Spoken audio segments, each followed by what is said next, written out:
Hey my dear listener, before we start, make sure to subscribe to the channel. Comment down where are you from and what's your time right now. Let's jump into the video. Story 1. The Silent Laborers of the Monastery. Life behind the cloister walls. Imagine stepping through the massive wooden doors of a medieval monastery in the early 13th century. Outside, the world is filled with the din of peasants tending fields, blacksmiths hammering iron, and merchants shouting across the marketplace. Inside, however, the air changes. It becomes quieter, almost unbearably so, as you enter a realm dominated by rituals, labor, and prayer, a world that the wider society scarcely noticed, and which the church preferred remained invisible. You are now in the daily life of the monastery, the home of silent laborers whose contributions would shape Europe in subtle but enduring ways. The monks, though often seen as pious men cloistered away from worldly concerns, lived lives that were defined as much by labor as by prayer. From the moment the first bell rang, usually at the hour of matins, the day was scheduled with exacting precision. You might think these routines were simple or monotonous, but in reality, they formed the backbone of European civilization. Every bell, every ritual, and every repetitive task contributed to the survival of both the monastery and the surrounding communities. At dawn, the monks would rise in darkness, the cold stone floors pressing against their bare feet. The cloistered life was rigorous, no warmth or comfort, only the discipline of repetition. Their first hours were devoted to the divine office, a set of prayers and chants that punctuated the day with moments of spiritual reflection. While this may sound boring, it was the structure that allowed monasteries to become centers of stability. The rhythm of prayer was interwoven with labor in such a way that both seemed sacred. After morning prayers, the monks moved to their labor. Some tended the scriptorium, carefully copying manuscripts by hand. Others worked in the fields, garden, or infirmary. Some were responsible for brewing ale, baking bread, or repairing the abbey's buildings. In many ways, these tasks were a microcosm of the larger medieval economy. Monks did not merely pray, they produced, sustained, and preserved. Without their meticulous copying of texts, for instance, the knowledge of ancient Rome, Greece, and earlier Christian thought might have disappeared. Consider the scriptorium for a moment. The process of copying a manuscript was painstaking. A monk would sit for hours at a desk, quill in hand, dipping it into ink made from oak galls. Each letter had to be precise, each page carefully aligned. Mistakes were corrected with tiny, almost invisible scrapes of a knife. Imagine the patience required to copy a 300-page theological text, one page at a time. And yet, this was not considered drudgery but a spiritual exercise. Work itself was a form of prayer, an offering to God. Yet not all labor was intellectual. Many monks spent long days in the fields, ensuring that the abbey could sustain itself. Fields were rotated, crops tended meticulously, and livestock carefully managed. Unlike peasants, monks often had slightly better conditions, but the work was no less demanding. It required knowledge, endurance, and constant attention to detail. Every mistake could lead to wasted harvests or famine. Even within the walls of the monastery, life was regimented by rules that governed silence, speech, and movement. The rule of Saint Benedict, which guided most Western monasteries, emphasized humility, obedience, and the avoidance of idleness. Silence was enforced, yet not absolute. Conversations were limited to necessary communication. Meals were simple, often bread, vegetables, and small amounts of fish. The diet was repetitive, yet carefully structured to maintain health and temperance. Over time, this monotony became its own form of meditation, a way to align the body and mind with spiritual purpose. It's easy to overlook the human side of this life. Monks were not automatons. They had personalities, conflicts, and ambitions. Some secretly despised the monotony, others thrived in it. Letters from medieval abbeys reveal small disputes over tasks, quiet rebellions, and moments of humor that never made it into official chronicles. A novice might struggle to wake for matins or complain about a particularly cold infirmary room. The abbot, often a figure of stern authority, balanced discipline with practical care, ensuring both spiritual and physical survival of the monastery. Beyond the walls, monasteries were hubs of influence. Travelers, pilgrims, and merchants came seeking hospitality or guidance. Monks managed estates, dispensed rudimentary medical care, and provided knowledge that the outside world lacked. Their labor, silent, often invisible, shaped agriculture, education, and literacy across Europe. Yet, despite this vital role, they remained in the shadows of history. By understanding the rhythms of a monastery, you glimpse a world where human resilience was expressed through repetition, patience, and devotion. It may seem boring on the surface, but each small task was part of a larger mechanism that preserved knowledge, nurtured communities, and stabilized a world that was otherwise chaotic and fragile. And yet, for all the discipline and productivity, questions remain. How did these monasteries survive external threats, like invading armies or local lords seeking tribute? How did the monks reconcile the tension between a world outside filled with conflict and scarcity and their cloistered, ritualized existence? The answer lies in their routines, but perhaps there was more beneath the surface, secrets the church did not wish widely known. The life of a monk was not simply about prayer and repetitive labor, it was also about survival. Monasteries in the Middle Ages were not insulated sanctuaries. They were deeply embedded in the economic and political realities of their time. For every illuminated manuscript produced in a scriptorium, for every loaf of bread baked or field tilled, monks had to navigate threats both mundane and extraordinary. Famine, disease, local conflicts, and the constant scrutiny of the church hierarchy. Understanding this survival requires looking closely at the subtle strategies and hidden labor that kept these institutions functioning for centuries. First, consider the monastery as a self-sustaining microcosm of society. While peasants worked the surrounding lands, monasteries often controlled vast estates, managing forests, pastures, and waterways. The monks supervised this labor, ensuring productivity and efficiency. They kept meticulous records of harvests, livestock counts, and rents owed by tenants. In an age before modern accounting, these records were vital. Errors could mean financial ruin, starvation, or loss of influence. One can imagine a monk hunched over a ledger by candlelight, quills scratching against parchment, calculating the yields of wheat fields and barley plots, all while mentally planning for the inevitable winter shortages. Yet the labor of the monastery extended beyond economics. Monks were also responsible for the health of their communities. Infirmaries provided rudimentary medical care, often drawing upon classical texts like Galen or Hippocrates, which the monks painstakingly preserved in the scriptorium. Herbs were cultivated in medicinal gardens, and simple remedies, poultices, decoctions, and ointments were prepared according to carefully recorded formulas. These treatments were a blend of science, superstition, and tradition. A monk's knowledge could mean the difference between life and death for villagers living in a time when plague, dysentery, and malnutrition were ever-present threats. Silence, which seemed so strict in monastic life, was also practical. By limiting unnecessary speech, monks could focus on labor and spiritual reflection. But within this silence, subtle networks of communication existed. A glance, a gesture, or the placement of a manuscript could convey instructions or warnings. This quiet coordination allowed the monastery to function like a well-oiled machine, even in the absence of overt orders. The economic power of monasteries often attracted both envy and danger. Local lords might attempt to extract additional taxes or seize resources during times of instability. During invasions or feudal disputes, monasteries could be pillaged, burned, or forced to provide military support indirectly.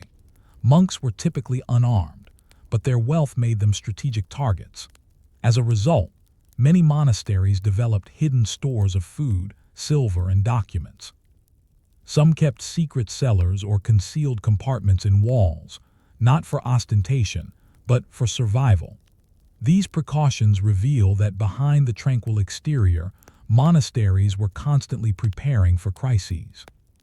Food, a central concern for survival, illustrates the blend of discipline and practicality in monastic life. Diets were austere, often centered around grains, legumes, vegetables, and occasional fish. Meat was rare, reserved for the sick or special occasions. Yet the preparation of food was precise and ritualized.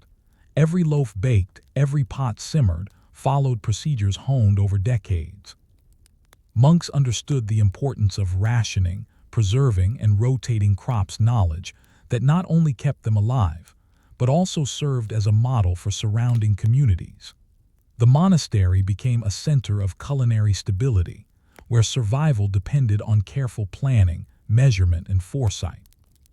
Even the seemingly mundane aspects of daily labor held secrets. In the scriptorium, manuscripts contained hidden codes or marginal notes, sometimes personal reflections, sometimes messages for future monks. A monk copying a text might add a discrete mark indicating a source, an alternative interpretation, or even a warning about the accuracy of the information. These hidden annotations provided insight into human curiosity and intellectual rigor in an era when the church strictly monitored knowledge. The careful preservation of such subtleties ensured that the monastery's intellectual wealth endured across generations. Yet not all work was entirely controlled or observed. Monks, despite vows of obedience, found subtle ways to assert individuality or escape monotony. Some experimented with new gardening techniques, others developed novel recipes for herbal remedies, and still others maintained small personal libraries of texts. These personal projects often went unnoticed but contributed quietly to the advancement of knowledge.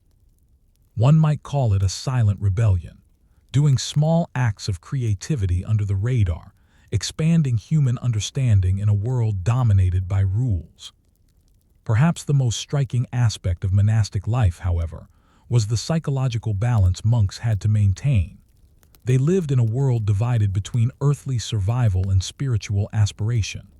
While tending crops, mending manuscripts, or baking bread, monks were constantly reminded of the divine, yet they also had to confront the harsh realities of mortality, disease, and scarcity.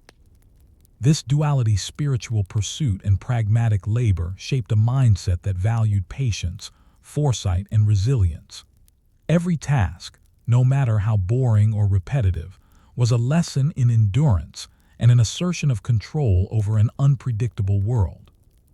The monastery, then, was more than a house of prayer.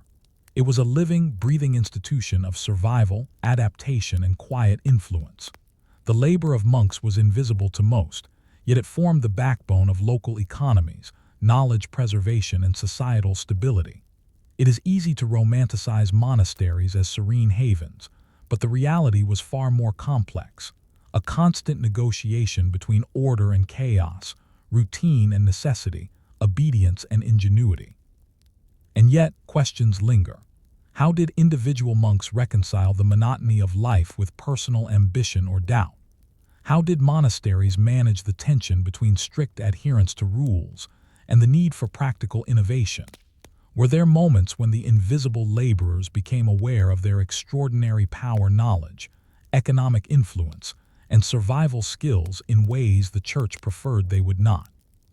Perhaps some secrets were whispered only among the cloistered walls, never to be fully revealed. By the late Middle Ages, monasteries had become far more than spiritual refuges.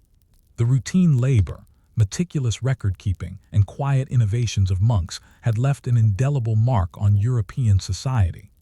What began as a life devoted to prayer had evolved into a system of survival, education, and subtle control that shaped the world around them, even if most outsiders remained unaware. To truly understand their impact, you must look at the long threads of influence that extended from these cloistered walls into the broader tapestry of history.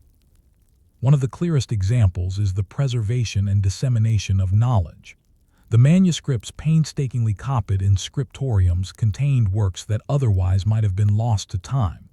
Classical texts of Aristotle and Cicero, medical treatises, philosophical writings, and theological works.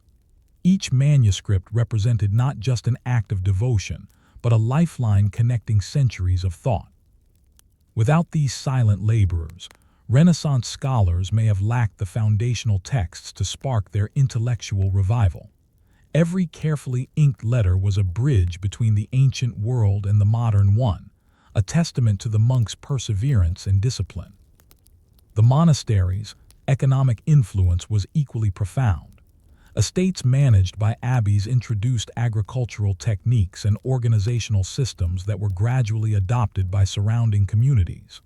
Crop rotation, irrigation methods, and animal husbandry practices improved yields and resilience. Monks taught peasants and local farmers these techniques, sometimes directly, sometimes through example. Their influence extended beyond the cloister into the rhythms of daily life across vast regions, quietly shaping economies and sustaining populations. Yet the legacy of monasteries was not only material but also social. Monks provided education, healthcare, and refuge in times of crisis. For villagers who struggled with famine, plague, or feudal exploitation, monasteries were places of relative stability. The knowledge preserved within monastery walls, medical texts, legal codices, and agricultural manuals was often shared cautiously, but it had real-world consequences: lives saved, harvests secured, and social order maintained. In this sense, the laborers of the cloister wielded an influence far greater than the church hierarchy might have openly acknowledged. The personal lives of monks, often overlooked in historical narratives, also played a role in shaping history. Many monks acted as advisors to local rulers or chroniclers of regional events. A monk's observation about crop yields, weather patterns, or political developments could influence decisions far beyond the abbey. While the church projected an image of uniform obedience, the reality was that the individual insight and quiet judgment of monks were vital threads in the fabric of medieval society. In a subtle but undeniable way, their lives affected politics, economies, and culture.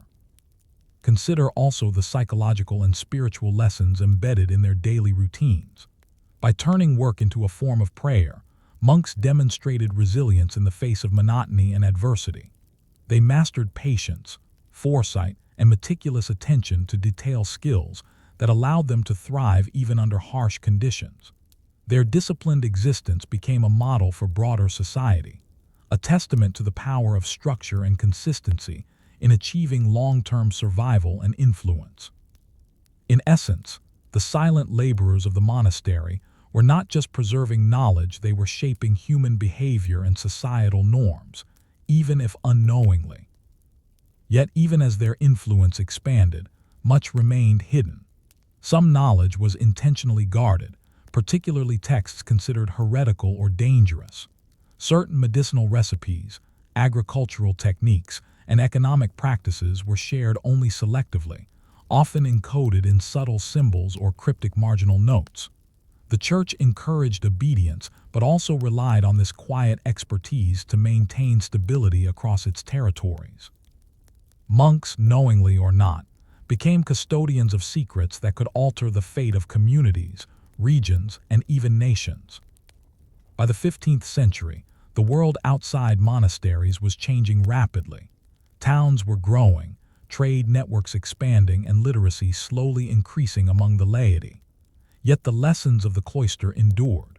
The principles of labor, organization, and careful stewardship of knowledge continued to inform emerging institutions, universities, hospitals, and civic administrations long after the original abbeys lost prominence.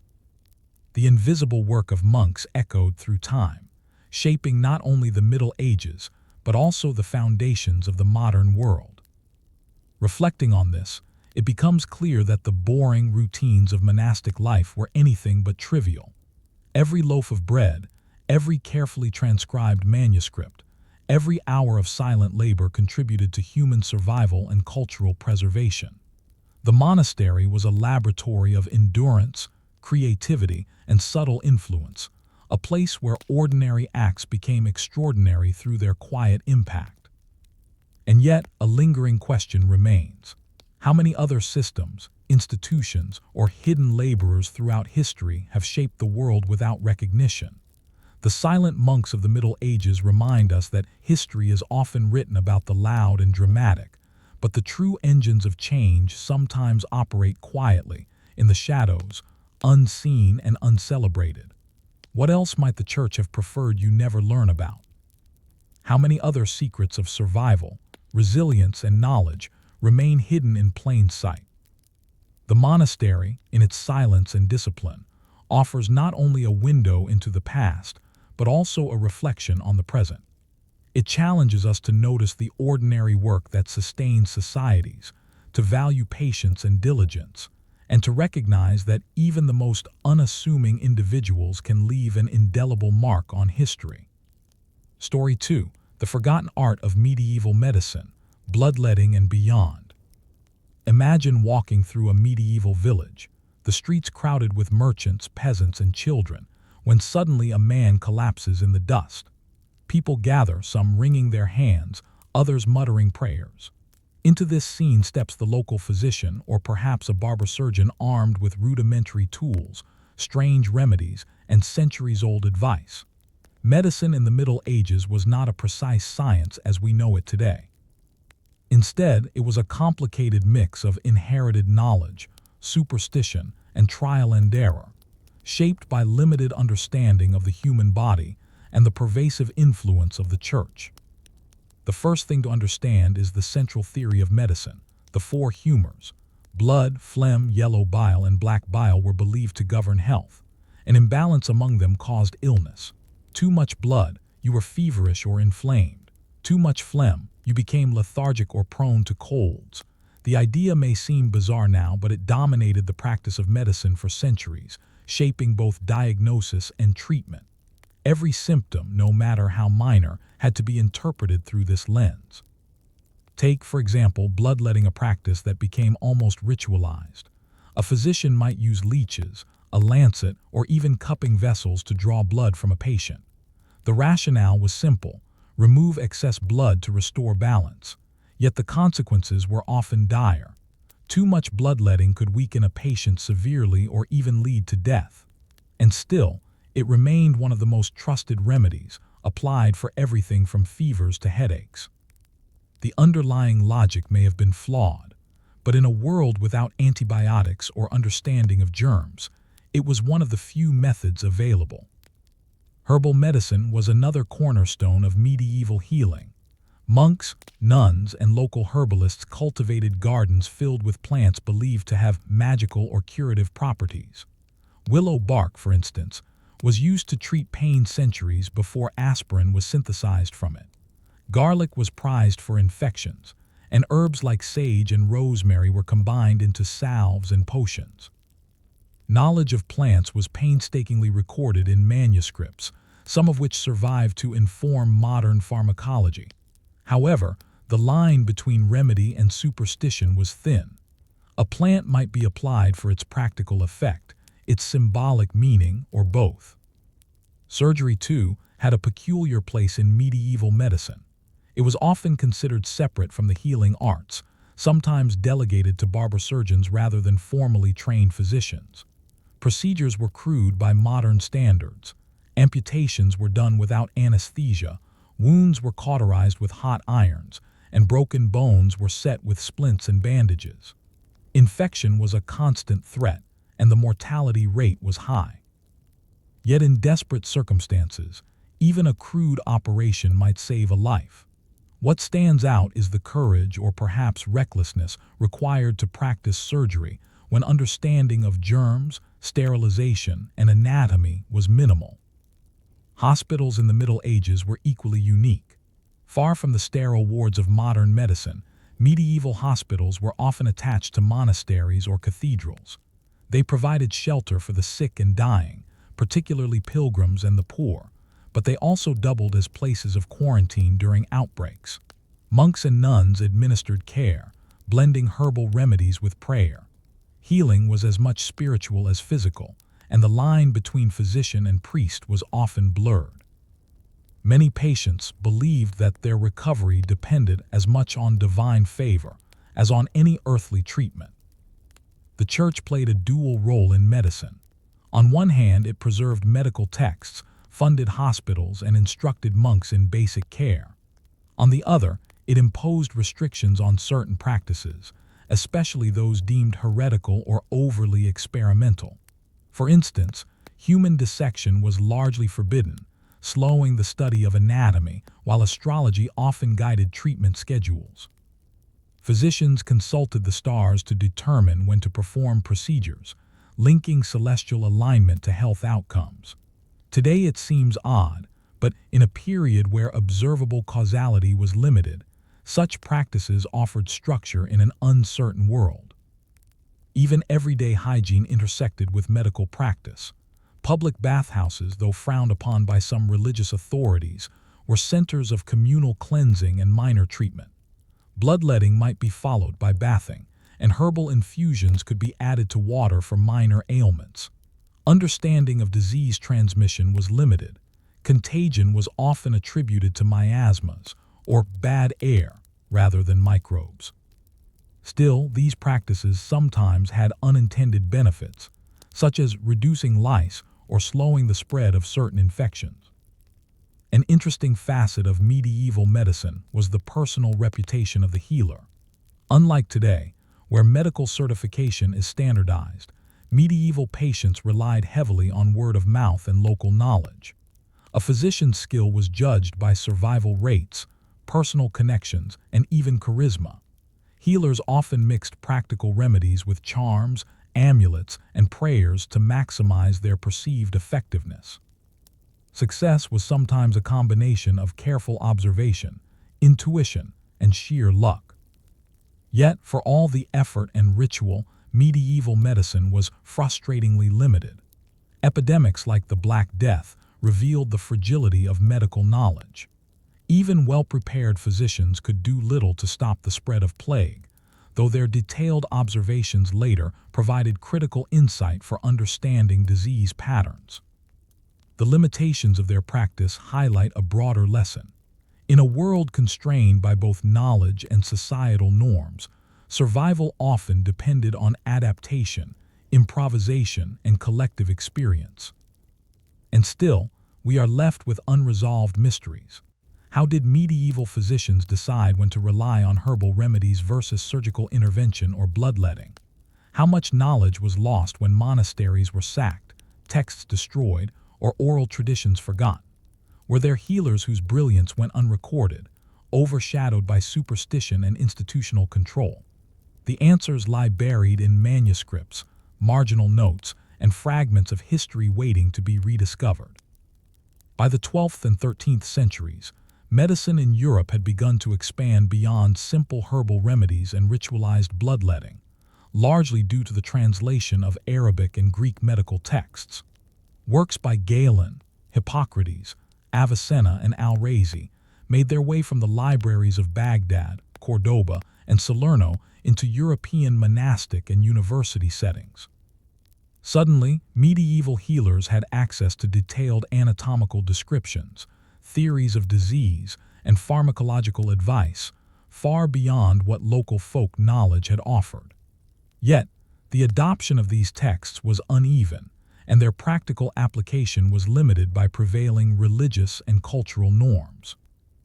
At the center of this expansion were the medical practitioners themselves, whose social status and training varied widely.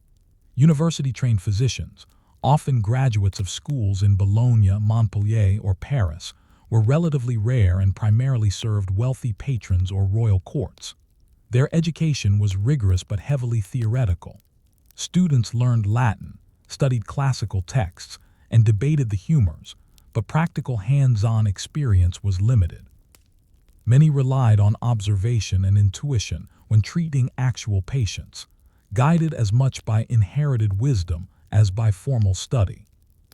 In contrast, barber surgeons occupied a different niche entirely. They performed bloodletting, minor surgeries, tooth extractions, and wound care. They were often itinerant, moving from town to town, offering accessible services to the common people. While their work could seem crude, it was vital. Villagers had no access to university-trained physicians, and the barber surgeon's knowledge of anatomy, even if limited, was a lifeline. Interestingly, some barber surgeons were extremely skilled in practice, compensating for their lack of formal education with experience honed over decades. Their contribution demonstrates how practical knowledge and perseverance often mattered more than theory when lives hung in the balance. Not all medical practitioners were men. Women played a crucial role as midwives, herbalists, and caregivers, particularly in rural areas. They held knowledge of childbirth, herbal remedies, and domestic medicine, often passed down through generations. The church sometimes tolerated their practice but also scrutinized it closely. Fear of heresy or witchcraft meant that women healers walked a fine line, particularly when their methods deviated from accepted norms. Despite this, their expertise was indispensable, especially in treating children, women in labor, and minor illnesses that did not reach a physician's notice. Hospitals and infirmaries became centers for consolidating medical knowledge. Monastic hospitals treated both locals and pilgrims, combining herbal remedies, prayers, and rudimentary surgical interventions. In larger towns, hospitals often served as quarantine centers during outbreaks, highlighting the early understanding that disease could spread from person to person, even if the exact mechanisms were unknown. Monks and nuns diligently recorded symptoms, treatments, and outcomes, producing archives that provide modern historians with rare insight into medieval health practices. The social consequences of these practices were significant. Medicine in the Middle Ages reinforced hierarchies.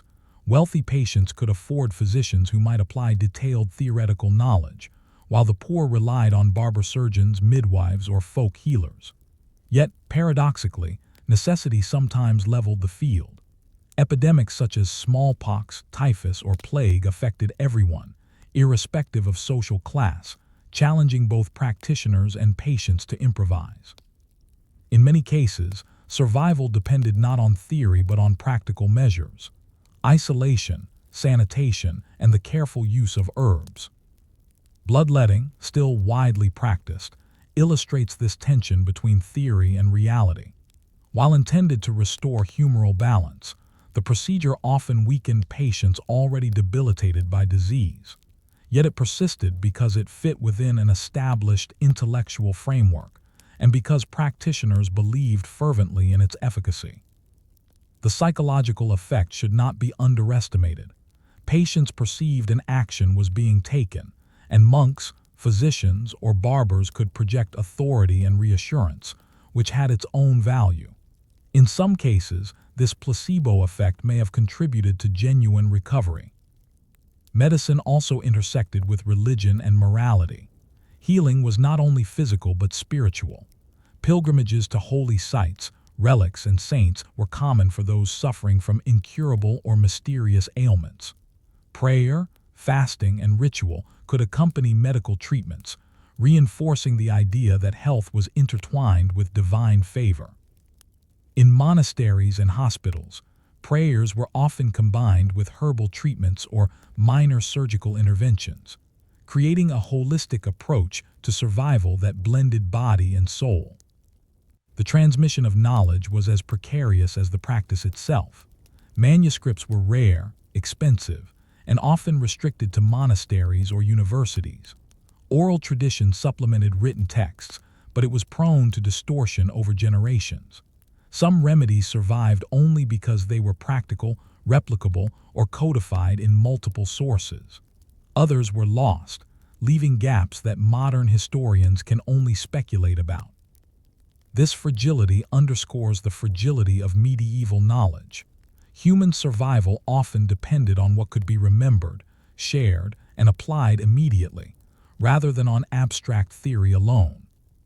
The evolution of medieval medicine also highlights the interplay between curiosity and constraint.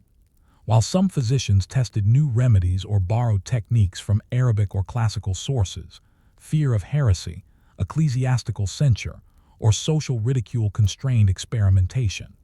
Yet even within these limits, remarkable innovations emerged. Surgical techniques, herbal combinations, and careful observations about epidemics laid the groundwork for later developments during the Renaissance. The practitioners of this period were both cautious and inventive, constrained by circumstance but driven by necessity. Still, questions linger. How much medical knowledge was permanently lost due to church restrictions or the destruction of manuscripts? How did patients experience care when treatments combined science, superstition, and ritual? And to what extent did individual skill, intuition, and courage determine outcomes in a world where most diseases were poorly understood?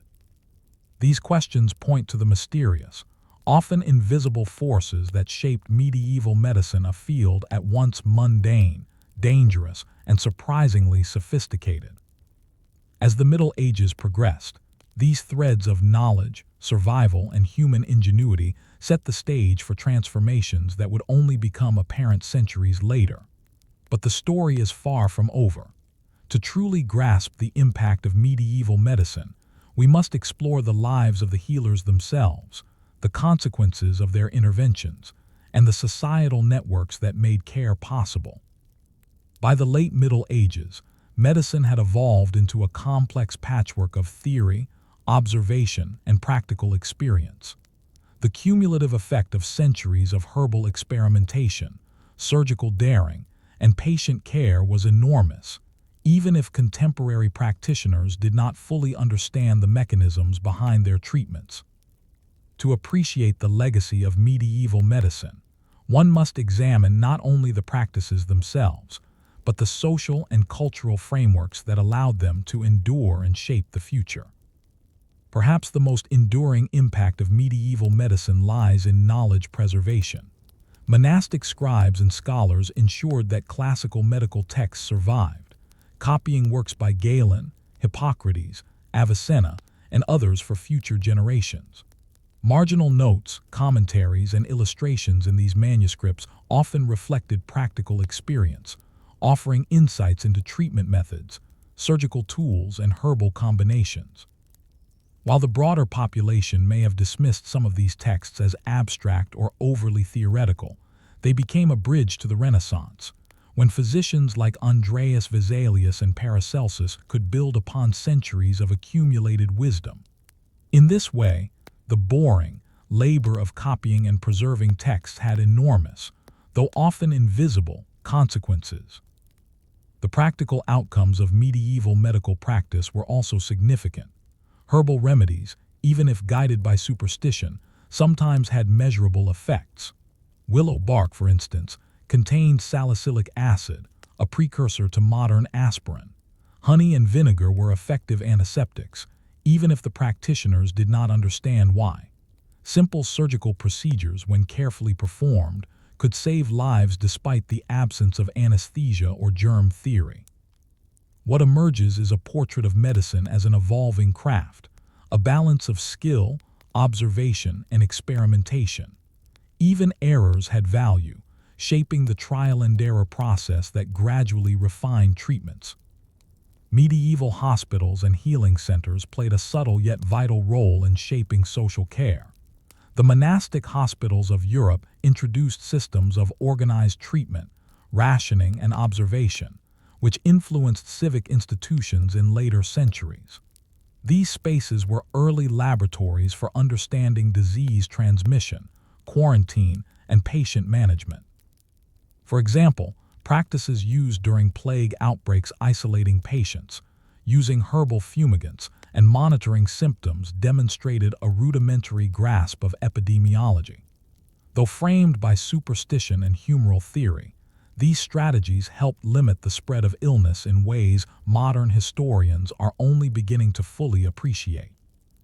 The lives of practitioners also shaped history. Physicians, barber surgeons, midwives, and herbalists acted as both custodians and transmitters of knowledge. Their personal judgments, sometimes bold, sometimes cautious, determined who lived and who died. Some left written works that influenced generations, others remained anonymous, their expertise embedded in oral traditions or lost manuscripts. This duality highlights a key feature of medieval medicine. The invisible labor of individuals mattered profoundly, even when history failed to record their names. Bloodletting, once a cornerstone of treatment, illustrates the paradoxical nature of medieval healing. It could harm, it could help, and its effectiveness often lay in the perception of action rather than physiological impact. This underscores an essential lesson. Survival in the Middle Ages was shaped not only by scientific accuracy, but by psychology, ritual, and social authority. Patients and healers alike relied on structure, procedure, and belief, as much as on the efficacy of herbs or instruments. Medicine was an art as much as a science, a discipline that required patience, intuition, and courage in equal measure. The interplay between medicine and religion continued to influence outcomes. Healing was simultaneously physical and spiritual. Pilgrimages, prayers, and relics were integrated into medical practice, creating a holistic approach to survival. Even today, the entwined nature of faith and medicine in the Middle Ages is instructive. Human health has always been about more than biology. It is also shaped by psychology, ritual, and community.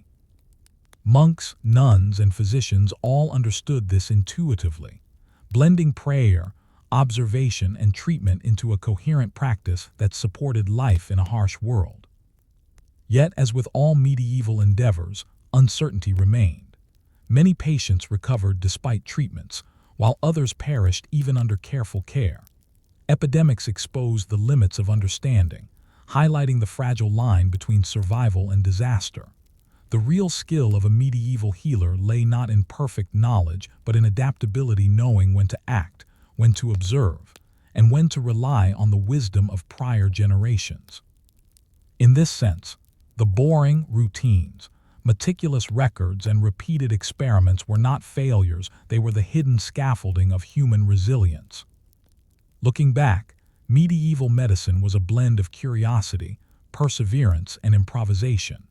It reminds us that progress is often incremental, built on the labor of countless unheralded individuals. The healer copying a manuscript, the barber surgeon setting a broken bone, the midwife assisting a birth, they all contributed to a living system of knowledge that would eventually inform modern science. The story of medieval medicine is not one of ignorance, but of determination. A world striving to understand the human body with the tools and frameworks available, often succeeding in unexpected ways. And yet, questions linger. How many cures, observations, or methods were lost because they were considered trivial or dangerous? How much knowledge might remain buried in forgotten manuscripts or the oral traditions of rural communities?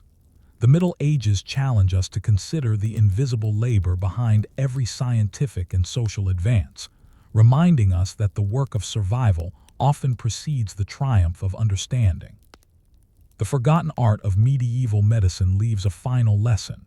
Resilience, observation, and creativity often matter as much as knowledge itself.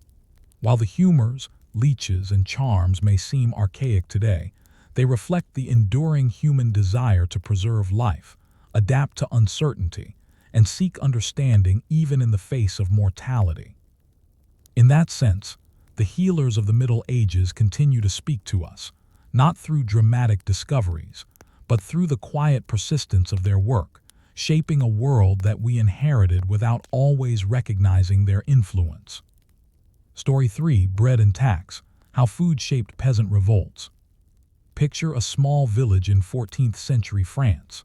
The fields stretch outward, dotted with peasants bent over the soil. Their hands are raw, their backs sore, and their bellies often emptier than they should be. Outside the village, lords demand taxes not just in coins but in grain, eggs, and livestock. Each year the pressure mounts. Crops fail, weather turns against them, and yet obligations remain fixed. In a world without welfare, without modern economies, the survival of ordinary people depended entirely on their ability to produce food and meet social obligations. Bread, the staple of medieval life, was central to survival and central to tension. White bread, made from fine wheat flour, was reserved for the wealthy, while peasants relied on coarse rye or barley loaves. The taste, texture, and nutritional value of peasant bread were modest, yet it sustained entire families through harsh winters and poor harvests. When the price of grain rose or when taxes demanded a significant portion of the harvest, the strain became unbearable. Hunger was not simply discomfort, it was an existential threat, a daily reminder of fragility in a world governed by forces beyond one's control. Feudal obligations intensified this vulnerability.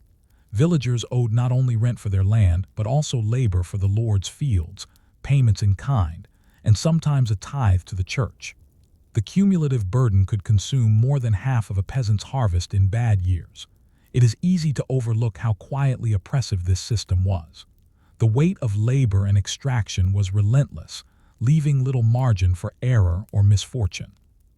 When famine struck or crops failed, survival became a matter of ingenuity, mutual support, and sheer endurance.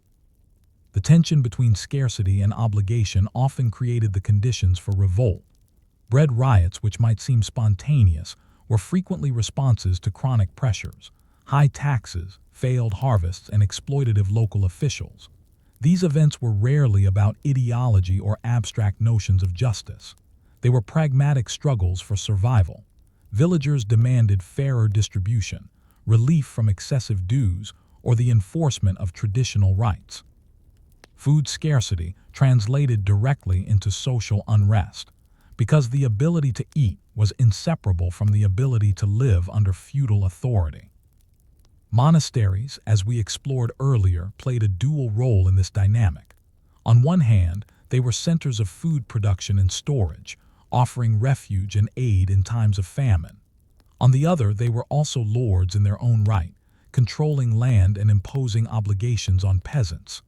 The monks might provide grain during famine, but only in exchange for loyalty, labor, or future repayment. The careful management of these resources became a subtle form of power, demonstrating how even boring, administrative routines, record-keeping, rationing, and labor assignment had profound effects on social stability. Bread was also a symbol. A loaf represented sustenance, community, and survival. When authorities restricted access to grain or artificially inflated prices, it wasn't just a matter of economics, it was an attack on the basic dignity of life. Contemporary chronicles describe mobs gathering in town squares, armed not with swords but with tools, sticks, and raw determination, demanding that bread be made available or prices lowered. These moments were fleeting, often violently suppressed, yet they underscore the deep connection between food and social equilibrium in the Middle Ages. Weather, too, was a silent player in this drama. A cold spring, unexpected frost, or torrential rain could destroy crops, leaving peasants desperate and lords anxious. Food scarcity could emerge seemingly overnight, yet its effects were cumulative. Chronic malnutrition weakened populations, increased susceptibility to disease, and heightened the likelihood of unrest. In this sense, survival was a delicate balance between human labor, natural forces, and the obligations imposed by feudal society. Every harvest counted, and every loaf of bread carried the weight of entire social systems. Interestingly, the medieval diet also shaped health and productivity. Peasants relied heavily on grains, supplemented by legumes, vegetables, and seasonal fruits. Meat was rare, reserved for festivals or the wealthier classes. Nutritional deficiencies such as rickets or scurvy were common, particularly during prolonged periods of scarcity. Yet despite these hardships, communities developed coping strategies, shared granaries, cooperative labor, and local customs governing resource allocation. Survival was never purely individual. It depended on the quiet coordination of families and neighbors, a network of resilience built through generations. Taxes and obligations often sparked small rebellions long before large-scale revolts erupted. Chroniclers note instances of peasants refusing to deliver tithes, withholding grain, or simply abandoning overworked lands. These acts were dangerous, punishable by fines, imprisonment, or worse, but they were necessary responses to systemic stress. Revolt, in this context, was less a choice than a survival strategy. Understanding these pressures helps explain why peasant uprisings, like the Jacquerie in France or the English peasants' revolt, were rooted in the mundane realities of food, labor, and taxation rather than abstract political ideals. Even within the peasant household, food dictated life. Daily routines revolved around meal preparation, fieldwork, and seasonal cycles. Decisions about what to plant, when to harvest, and how to allocate grain were matters of survival. Mothers and fathers passed down knowledge of which crops were most reliable, which storage methods prevented spoilage, and which wild foods could supplement a failing harvest. These boring, domestic practices were essential to sustaining life, yet they also represented a subtle, cumulative wisdom about risk, resilience, and adaptation in a fragile world. Yet questions linger at the edge of this story. How did peasant communities negotiate survival under oppressive obligations? How often did famine, taxation, or mismanagement spark rebellion, and how did local authorities respond? Could subtle shifts in food distribution, storage, or agricultural practice prevent unrest, or were these societies perpetually on the edge of crisis? The answers lie in the quiet, relentless labor of peasants, their families, and the networks of mutual aid that kept villages alive. Food in the Middle Ages was never just sustenance, it was the thread that connected labor, authority, survival, and revolt. Understanding the boring details of what people ate, how they worked the land, and how authorities managed resources reveals a world in which ordinary acts shaped extraordinary outcomes. Every loaf, every grain, and every ration carried the potential to sustain life or ignite upheaval, altering the course of local and even national history. By the 14th century, Europe's population had grown significantly, yet agricultural production struggled to keep pace. Peasants were squeezed between expanding demands from lords, unpredictable harvests, and the looming threat of famine. In this context, the connection between food and social unrest becomes clearer. Hunger was not merely discomfort, it was a spark capable of igniting entire communities. Understanding the subtle dynamics of peasant revolts requires examining the interplay between scarcity, authority, and survival strategies. Famine often struck with little warning. Climate variations, such as the cold, wet summers of the early 1300s, led to crop failures across vast regions. Rye, wheat, and barley, the staples of the peasant diet, could rot in the fields or fail to germinate entirely. Villagers faced stark choices: reduce personal consumption, raid neighboring stores, or abandon their homes in search of food. Such decisions were fraught with danger. Lords could impose severe penalties for theft or desertion, yet starving peasants had little room for obedience when survival was at stake. Taxes exacerbated this fragility. Lords demanded fixed amounts of grain, labor, or coin, regardless of harvest yields. In years of scarcity, compliance could mean personal starvation. Chronicles of the period frequently note disputes over tithes, forced labor, or the seizure of reserves during famine. Villagers, aware of the injustice, sometimes resorted to subtle resistance, hiding grain, delaying payments, or quietly reallocating resources. Such acts may have seemed minor individually, but collectively, they reflected a society on the edge of crisis, where daily survival dictated political action. The famous Jacquerie Revolt of 1358 in northern France provides a striking example. Sparked in part by famine and oppressive taxation, following the devastation of the 100 Years' War, peasants rose against local nobility. What began as small-scale acts of resistance refusing dues, attacking tax collectors, quickly escalated into a larger rebellion. The revolt was brutally suppressed, but it revealed the tipping point where hunger and economic pressure could translate into violent social upheaval. Here, food scarcity was not abstract. It was the immediate, visceral cause of revolt. Other uprisings across Europe followed similar patterns. In England, the Peasants' Revolt of 1381 was ignited by a combination of poll taxes, rising grain prices, and post-plague labor shortages. Peasants, many of whom had gained new leverage due to demographic shifts after the Black Death, demanded fairer wages, relief from oppressive taxes, and protection from exploitation.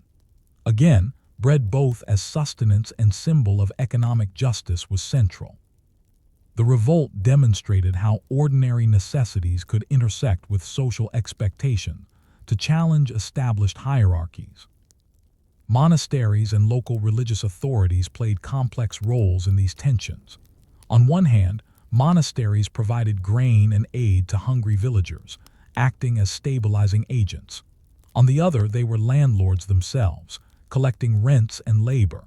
The careful management of food stocks, who received what, when, and how could mean the difference between peace and unrest. Even subtle changes in distribution or rationing were politically consequential, highlighting the hidden power embedded in mundane administrative routines. The psychological dimension of hunger should not be underestimated. Chronic scarcity created not just physical weakness but also stress, fear, and tension within communities. Families struggled to feed children, laborers feared starvation, and local officials worried about maintaining control. In such an environment, rebellion was not a matter of ideology but of necessity. Hunger sharpened the sense of injustice and prompted collective action, illustrating how basic survival needs could drive social transformation. Agricultural strategies themselves became political tools. Lords who invested in improved drainage, crop rotation, and storage were more likely to maintain loyalty from their tenants. Those who neglected fields, hoarded grain, or extracted excessive taxes faced the threat of revolt. Peasants, too, employed small-scale tactics to mitigate risk: communal storage, sharing seed grain, and maintaining hidden reserves. These measures were boring details of daily life, yet they shaped outcomes as profoundly as armies or treaties. Interestingly, the responses of authorities to revolts were as much about symbolism as about material control. Suppressing uprisings often involved public displays of force, executions, and the destruction of village centers, but the underlying goal was restoring confidence in social stability. Lords needed to demonstrate that obligations would be met, yet overreaction risked alienating their workforce. This delicate balance underscores the tight interdependence between rulers and the rural population. The labor and sustenance of peasants were essential, making them both vulnerable and powerful. By observing these patterns, we see that medieval revolts were rarely spontaneous. They were the product of systemic pressures: climate, famine, taxation, and labor demands interacting with human resilience and ingenuity. Peasants were not passive victims. They engaged in subtle negotiation, adaptation, and sometimes outright defiance to secure survival. Every loaf of bread, every grain of wheat, and every ration stored or hidden contributed to the balance of power between village and lord. Yet questions remain. How did the experience of famine and revolt shape long-term relationships between lords and peasants? Could small-scale resistance influence the development of social contracts and local governance? How much knowledge of agriculture, storage, and distribution was encoded in folk practices, waiting to influence future generations? These questions point to the invisible, boring labor and decision-making that underpinned survival and sometimes rebellion in the medieval world. The connection between food, labor, and revolt reminds us that history is shaped not only by battles and kings, but by daily acts of endurance. Peasants tilled the land, stored their grain, and bore taxes, yet in their persistence lay the seeds of social change. Every meal saved, every ration hidden, and every act of subtle resistance contributed to the ebb and flow of power across Europe. Bread, in its simplicity, became a symbol of survival, a catalyst for rebellion, and a foundation for understanding medieval society. When famine struck and taxes weighed heavily upon them, medieval peasants faced stark choices: compliance, subtle resistance, or outright revolt. While rebellion was dangerous, It was sometimes the only way to assert survival in a system that demanded labor and resources even in times of scarcity. Examining the outcomes of these revolts reveals how ordinary acts of endurance, negotiation, and resistance quietly shaped the social and political landscape of the Middle Ages. The immediate aftermath of revolts was often brutal. Lords and authorities responded with harsh measures, executions, punitive fines, and destruction of villages. The Jacquerie in France was crushed violently, with thousands of peasants killed and communities razed. The English peasants' revolt of 1381, though initially successful in forcing concessions, ultimately ended with executions and reassertion of authority. These reprisals were intended to deter future uprisings, but they could not erase the lessons learned by the peasants themselves. Knowledge about negotiation, collective action, and resource management was difficult to suppress. Interestingly, despite the violent suppression, many revolts had subtle long-term effects. Even failed uprisings pressured authorities to moderate taxation, adjust labor demands, or improve local governance. Lords who learned from these events sometimes implemented more sustainable practices, balancing extraction with the need to maintain a productive workforce. In this way, the revolts acted as a feedback mechanism. Ordinary peasants, through endurance and occasional defiance, influenced the economic and social policies of their rulers. Bread, in essence, became a tool of negotiation, not just survival. Famine itself also drove innovation and adaptation. Communities facing repeated food shortages developed strategies to increase resilience. Crop rotation, intercropping, and improved storage methods became more common, while communal granaries helped buffer against sudden shortages. Even small-scale improvements burying grain in cellars, sharing seeds between families, or preserving surplus in monasteries reduced vulnerability and allowed villages to withstand external pressures. These boring, survival strategies had a profound cumulative effect, preserving lives and maintaining social cohesion.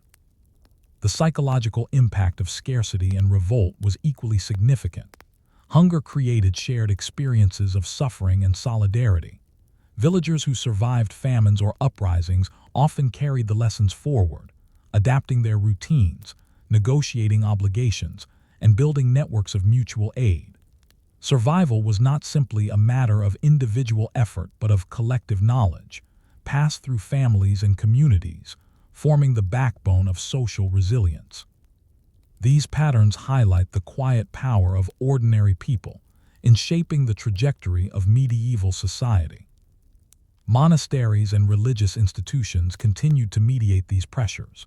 By storing grain, offering charity, or intervening in disputes, they stabilized communities without undermining their own authority. Monks and abbots became not only spiritual leaders but also logistical managers, balancing the competing demands of survival, ritual, and social order. Their meticulous record-keeping, rationing, and distribution of resources, seemingly mundane administrative tasks, had direct consequences for the likelihood of unrest or famine. Once again, we see how hidden labor and careful planning shaped outcomes in ways that few chroniclers noted at the time. Over time, these dynamics contributed to broader social changes. Post-plague labor shortages shifted power balances slightly toward peasants, enabling wage increases and negotiation of obligations. Famine-driven revolts accelerated discussions about justice, fairness, and the limits of authority. In subtle ways, these boring struggles over bread and survival laid the groundwork for evolving social contracts, even if change was slow and uneven. Ordinary survival strategies, enacted quietly in villages across Europe, became the foundation of incremental transformation. Yet questions remain. How much of this knowledge, crop management, rationing strategies, communal survival was lost, and how much persisted through oral tradition and local practice? How did these revolts influence the attitudes of subsequent generations toward authority and fairness? And how many small, local uprisings went undocumented, yet shaped their communities just as profoundly as the major revolts we now remember. History often overlooks the quiet labor and survival strategies that underpin social resilience, but they were no less consequential than grand battles or royal decrees. The story of bread, tax, and revolt reminds us that survival in the Middle Ages was rarely straightforward. Ordinary acts of work, rationing, and resistance could ripple outward to affect entire communities. Hunger was not merely a physical condition, it was a force that shaped behavior, inspired action, and influenced power structures. The everyday labor of peasants, the boring details of farming and food management, and their quiet acts of defiance collectively molded the medieval world in ways that formal records rarely capture. Ultimately, this history underscores a fundamental truth. Even the most unassuming necessities, grain, bread, and labor, can wield extraordinary influence. Revolts were the visible manifestation of survival pressures, but behind every uprising lay years of careful planning, shared knowledge, and adaptation to adversity. Understanding these dynamics invites reflection on the hidden threads that shape human societies, how ordinary lives, mundane tasks, and the pursuit of survival quietly steer the course of history. Story 4. The Hidden World of Medieval Women: Power, Influence, and Constraint.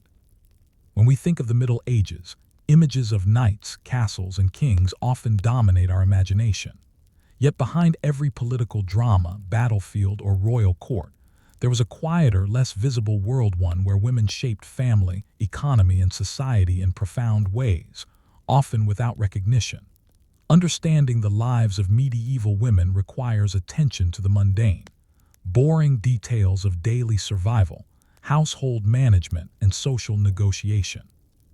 These tasks, though overlooked, were essential to the functioning of medieval communities. Most women lived within the constraints of a rigid social hierarchy. Noblewomen, while granted privileges, were bound by expectations of marriage alliances, property management, and loyalty to family interests. Peasant women, meanwhile, juggled agricultural labor, domestic chores, and childcare, often performing more labor in a day than many men. Yet across classes, women exercised subtle forms of influence. Through household management, negotiation with servants or laborers, and mediation in disputes. Even seemingly minor decisions, how to allocate grain, what herbs to plant, or how to care for livestock, had direct consequences for family survival. Marriage was both a personal and political institution. Noblewomen often became instruments of alliance, their marriages arranged to secure peace, property, or political advantage. However, within these constraints, women developed strategies to assert agency. They managed estates when husbands were away, oversaw finances, and occasionally engaged in legal battles to protect inheritance. In rural areas, women's labor extended to the fields, gardens, and markets. A peasant woman might rise before dawn to churn butter, feed animals, and prepare bread while supervising children and coordinating seasonal planting. Every task required skill, foresight, and adaptability. Education, while limited, played a role in shaping women's influence. Noblewomen were more likely to learn reading, writing, and household management skills.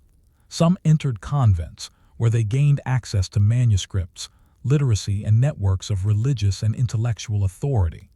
Convents were rare spaces where women could exert independent power, manage estates, and participate in intellectual life. Abbesses oversaw significant landholdings and wielded authority over both nuns and servants, highlighting how structured religious life offered women a degree of autonomy unavailable elsewhere. Peasant women, meanwhile, wielded influence through practical knowledge. Herbal medicine, midwifery, and folk remedies were passed from mother to daughter, forming a chain of survival skills.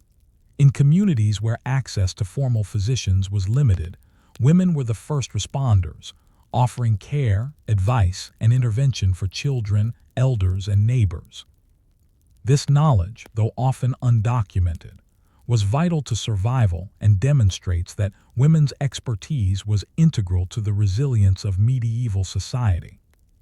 Economic activity was another domain of influence. Market towns relied on women as traders, brewers, bakers, and textile workers. Many women ran small shops or workshops, managing accounts, negotiating prices, and interacting with clients. In some cases, widows inherited businesses or land, stepping into roles typically reserved for men. Even within patriarchal structures, women's work shaped local economies, yet it was often undervalued or overlooked in contemporary records. The social networks women cultivated were equally significant. Kinship ties, friendships, and religious associations allowed women to navigate societal constraints, share knowledge, and support one another in times of hardship. These networks could be life-saving during famine, illness, or legal disputes. Women's influence was rarely public or celebrated, yet it was woven into the fabric of daily life, subtly guiding decision-making and community cohesion. Religious and cultural norms also shaped women's lives. Moral expectations, dress codes, and behavioral rules dictated conduct, while the church emphasized obedience, chastity, and piety. At the same time, women found spaces to exert power through religious practice, prayer, and patronage. A noblewoman commissioning a church or a peasant woman offering alms could exert influence in ways that extended beyond their immediate household. Religion, then, was both constraint and tool guiding behavior while providing avenues for subtle authority. Despite these constraints, women's contributions often had long-term effects. Their labor sustained households, their knowledge preserved vital skills, and their negotiation of social and economic systems influenced generations. Yet much of this influence remained invisible to contemporary chroniclers, who focused on battles, treaties, and male authority. As a result, the story of medieval women is not one of absence, but of hidden, persistent agency, the slow, quiet shaping of communities and families through daily action. Even mundane tasks carried consequences. Managing food stores, preparing clothing, or organizing work schedules could mean the difference between survival and famine. Decisions about medicinal herbs or child care impacted health and longevity.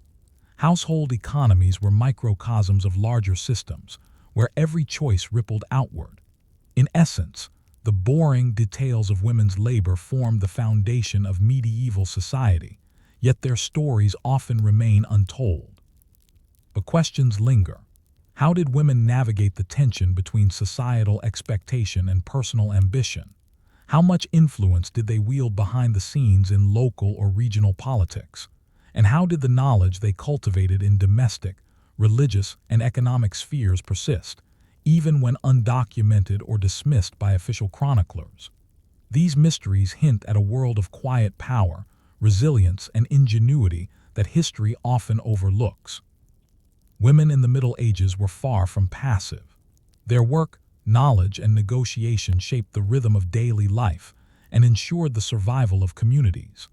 Understanding this hidden world requires attention to details that might appear mundane: bread making, childcare, estate management, herbal medicine, but which were critical to both survival and influence.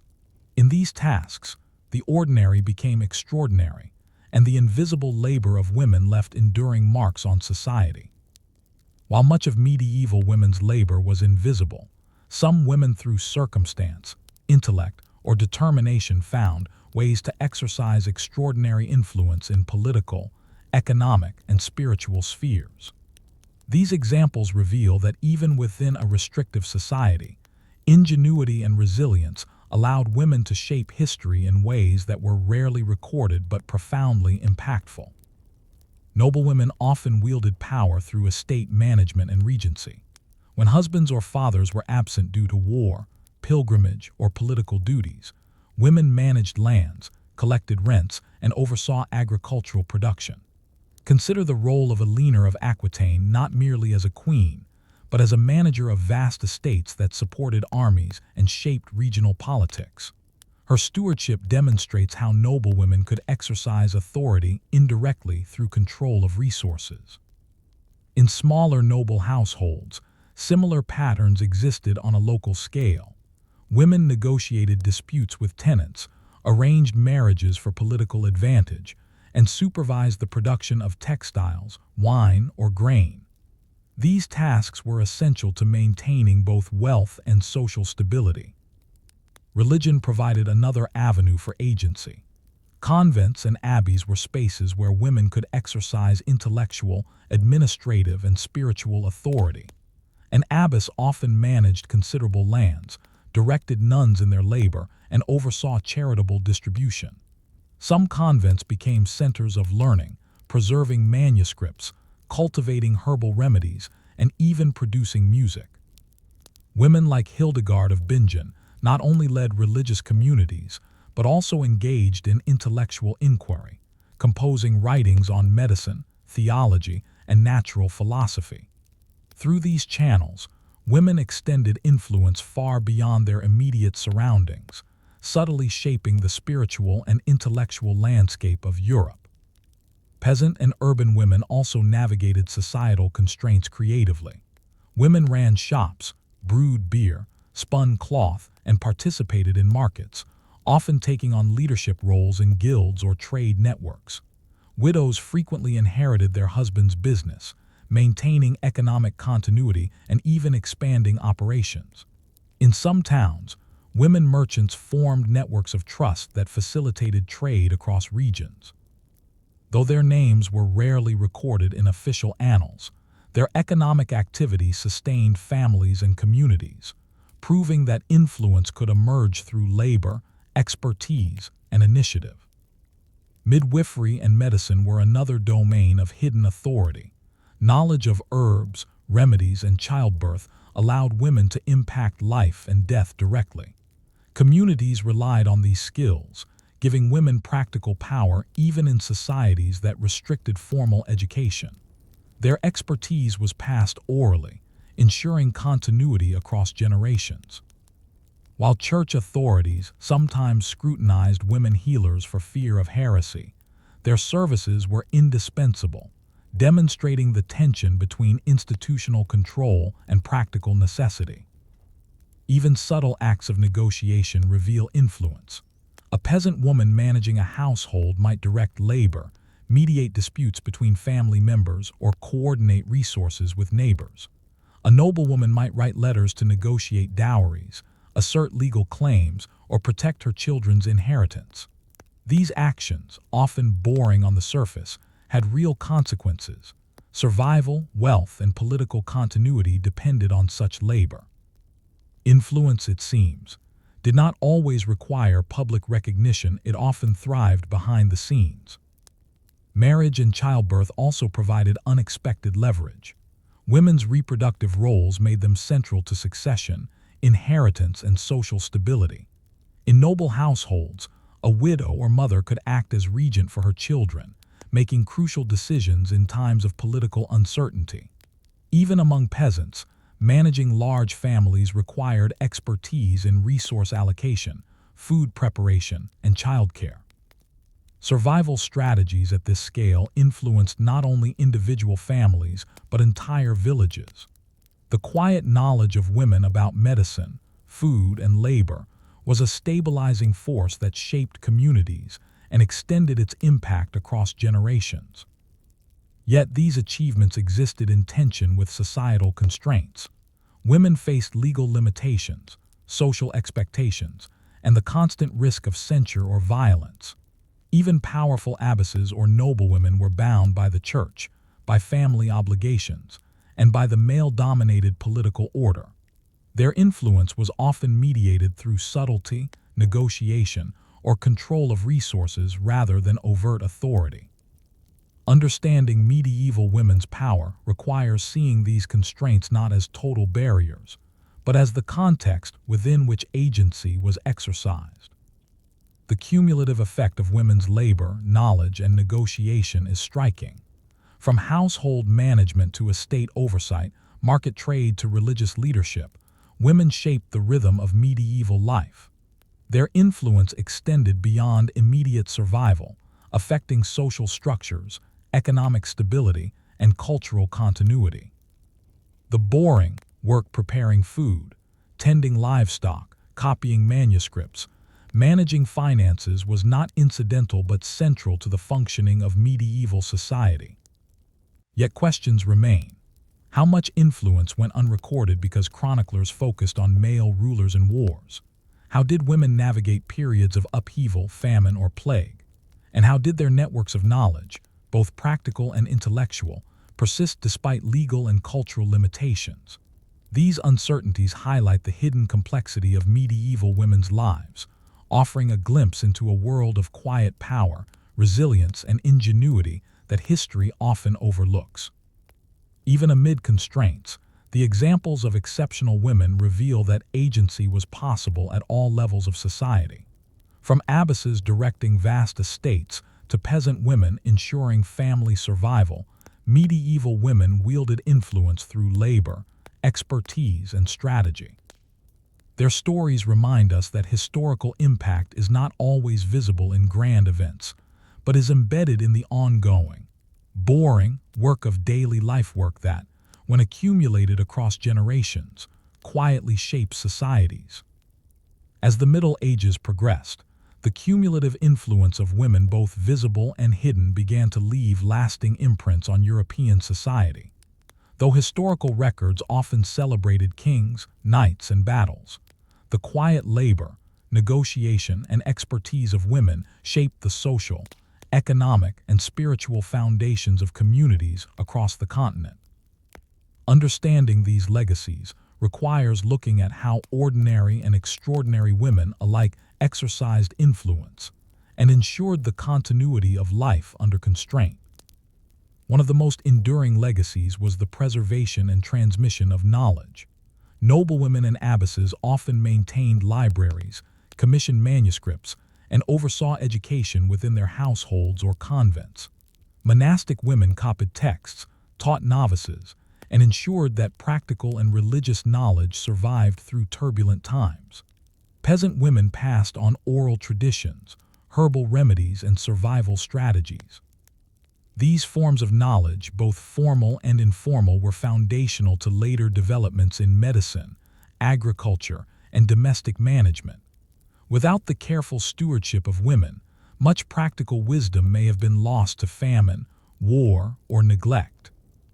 Economically, women's labor and management influenced both households and communities. Peasant women's agricultural work, textile production, and market participation sustained local economies and ensured family survival. Noblewomen's management of estates kept political alliances and financial systems functioning, even during wars or crises. Widows often inherited property or businesses, maintaining continuity when male heirs were absent or deceased. In both rural and urban contexts, women's economic roles were indispensable, demonstrating that influence often operated through the careful management of resources rather than public authority. Religious life provided another avenue for long-term impact. Convents were centers of education, medicine, and cultural preservation. Abbesses directed large communities, administered lands, and made decisions that affected both the spiritual and material well-being of those under their care.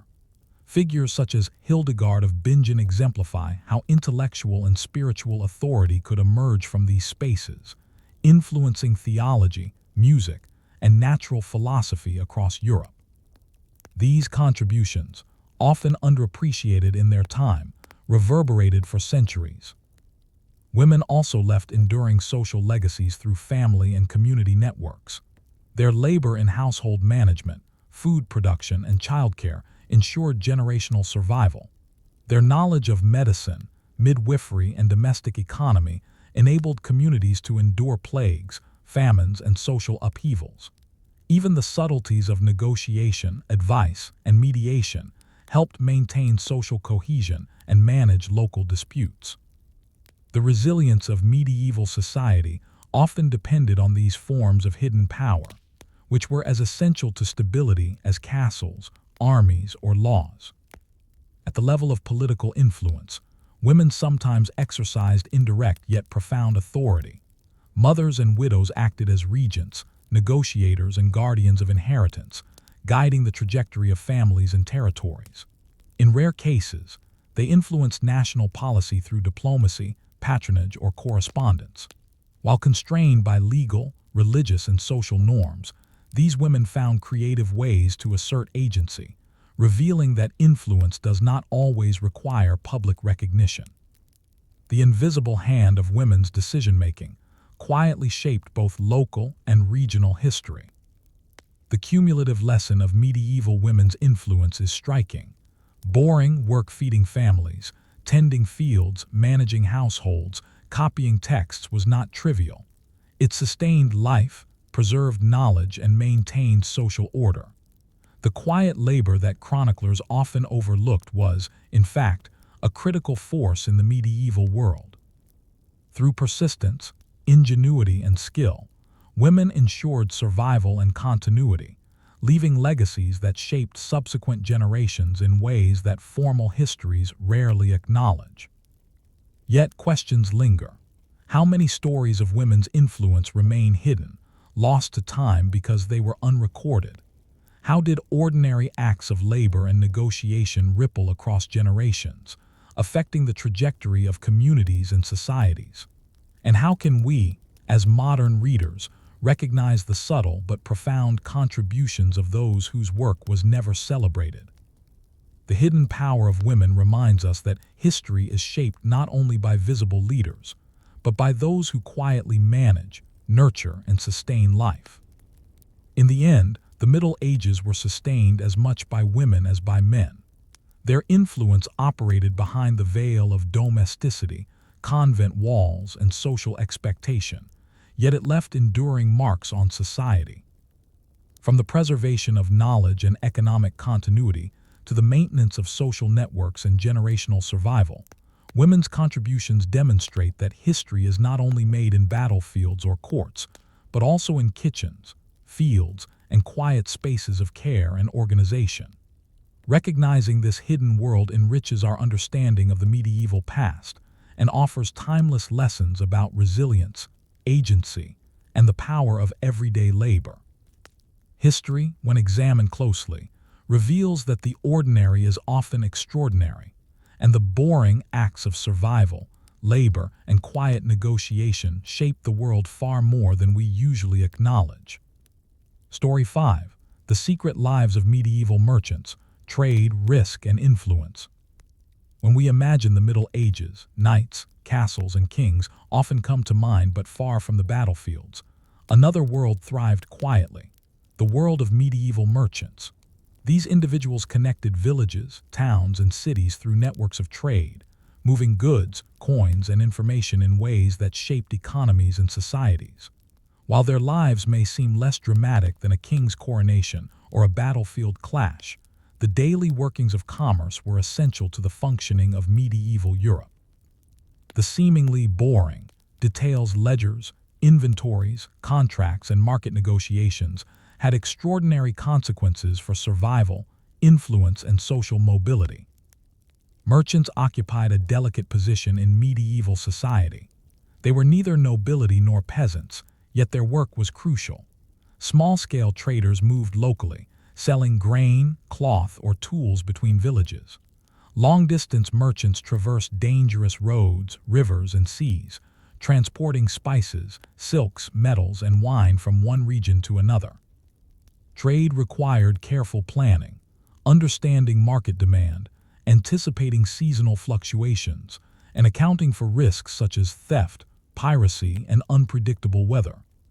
Each caravan or boat represented months of preparation and a precarious balancing act between profit and disaster. Risk was an ever-present factor in medieval commerce. Roads were poorly maintained, and bandits were a constant threat.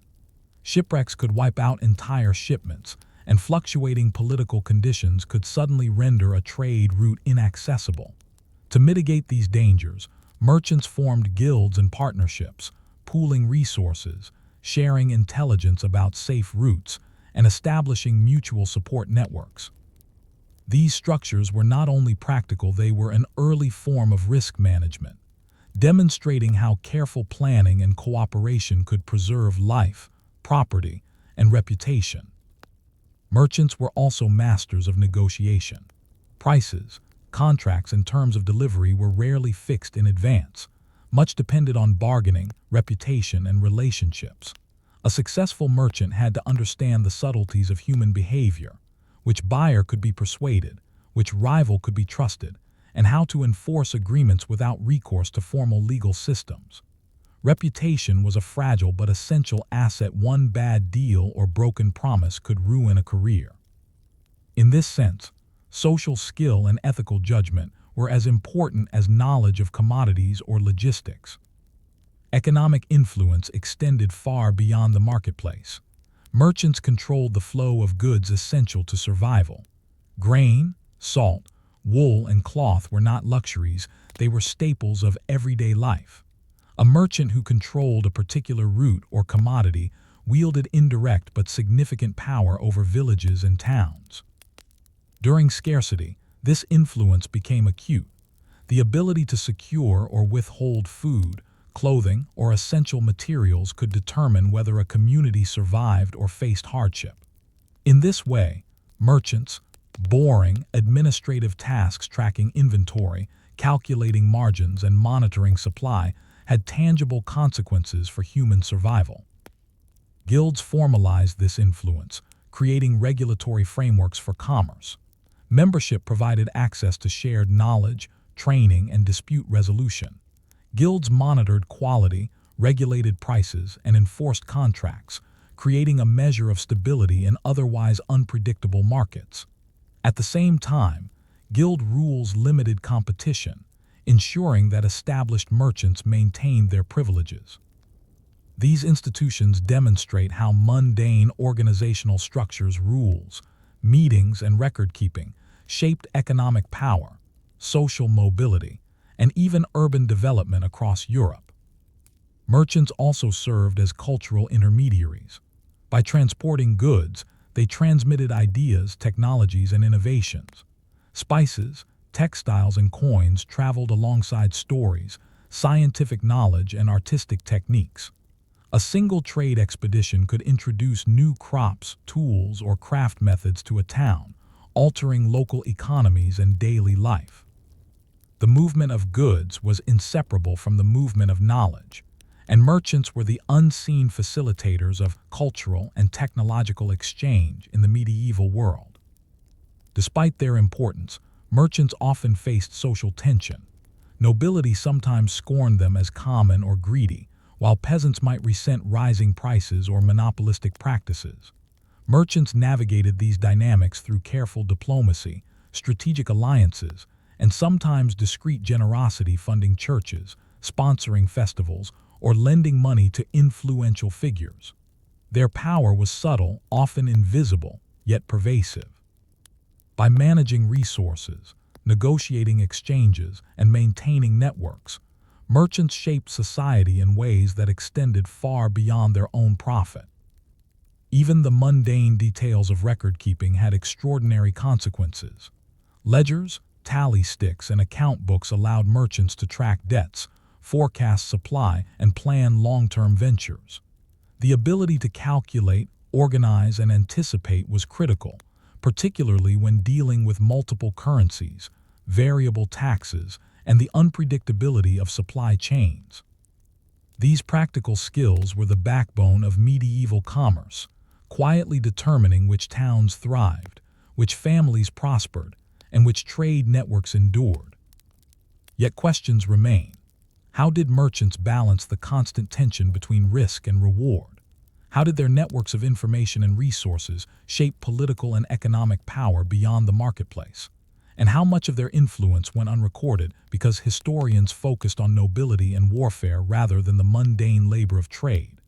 The answers lie in the boring, but crucial details of daily commerce, the inventories, contracts, and caravans that kept medieval Europe alive. The world of medieval merchants reminds us that survival, influence, and innovation often emerge not from dramatic events but from careful labor, planning, and negotiation.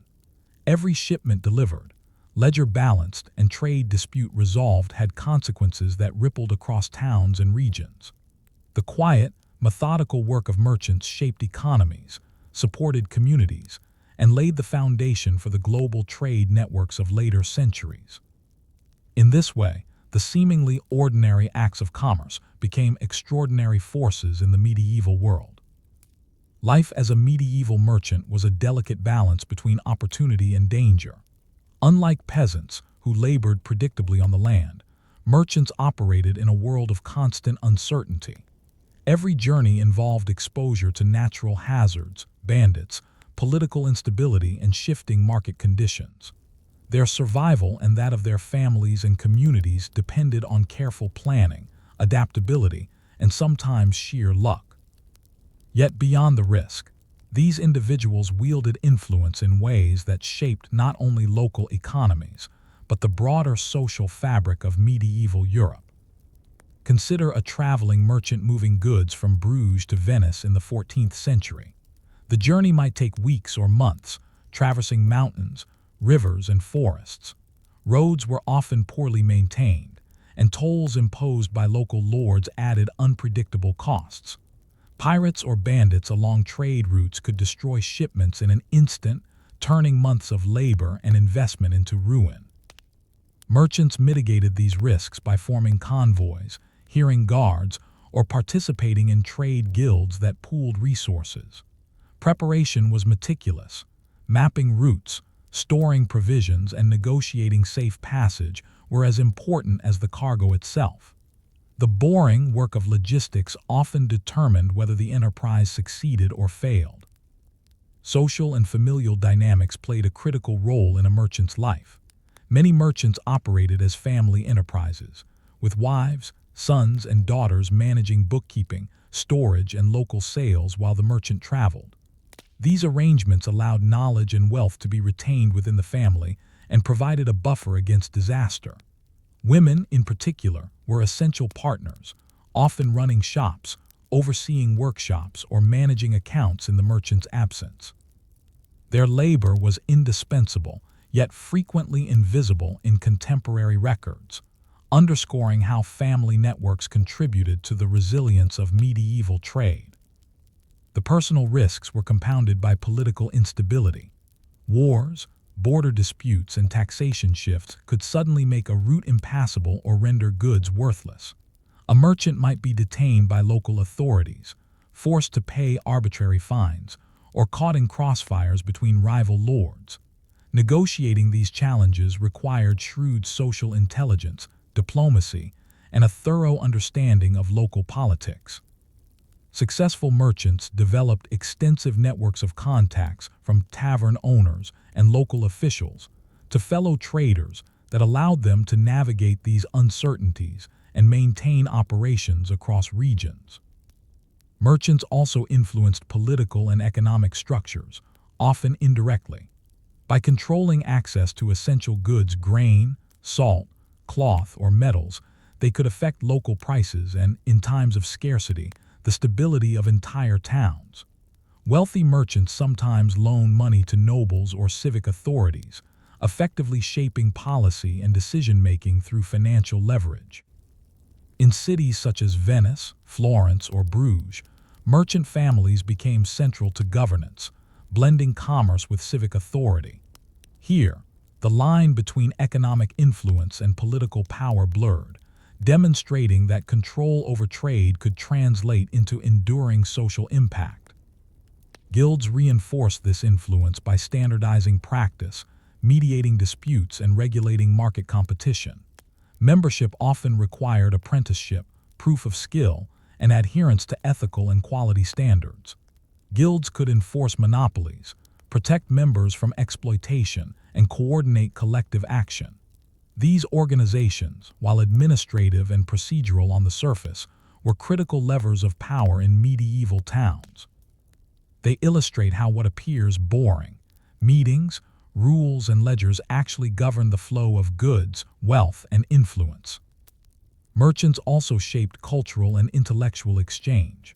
Spices, textiles, coins, and luxury goods traveled alongside ideas, art, and scientific knowledge. A cloth merchant from Florence might introduce new dyeing techniques to Bruges. A Venetian trader could carry manuscripts or maps that altered local understanding of geography. In this sense, trade networks were not just economic, they were conduits of knowledge, innovation, and cultural diffusion, enabling cities to thrive intellectually and commercially. However, the social perception of merchants was ambivalent. Nobility often regarded them as socially inferior, despite their wealth, while peasants sometimes resented price fluctuations or monopolistic practices. Merchants navigated this tension carefully, using patronage, lending, or civic participation to secure favor and avoid conflict. Their power was often subtle, exercised through financial acumen, social networks, and strategic alliances rather than overt authority. Even mundane practices tracking debts, reconciling accounts, or recording inventories could have enormous consequences.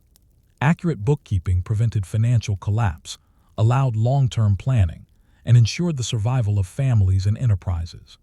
These tasks, though tedious, were critical to maintaining trade networks that connected cities, regions, and even countries. The everyday labor of organizing commerce became a force that influenced entire economies and the well-being of countless individuals. Yet questions remain. How did merchants adapt to sudden crises, such as crop failures, war, or plague? How did the family and social networks of merchants ensure continuity across generations? And how much of their cultural and economic influence is invisible in historical records, overshadowed by the drama of nobility and warfare? The answers lie in the meticulous, often uncelebrated work of planning, negotiation, and adaptation that sustained medieval commerce. Merchants lived in motion, constantly balancing risk and reward, labor and strategy. Their daily efforts, whether negotiating a contract, arranging transport, or managing accounts, had consequences that reached far beyond the marketplace. They shaped urban economies, influenced social hierarchies, and facilitated the exchange of ideas and goods across vast distances.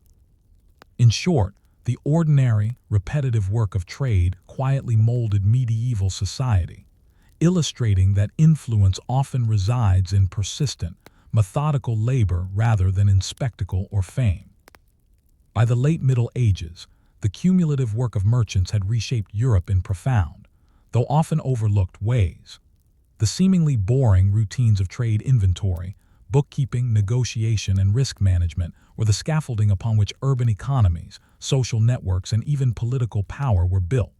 Merchants' influence extended far beyond their shops or caravans. Their activities quietly structured the flow of wealth, information, and survival throughout towns, regions, and kingdoms. One of the most significant legacies of medieval merchants was the development of long-distance trade networks.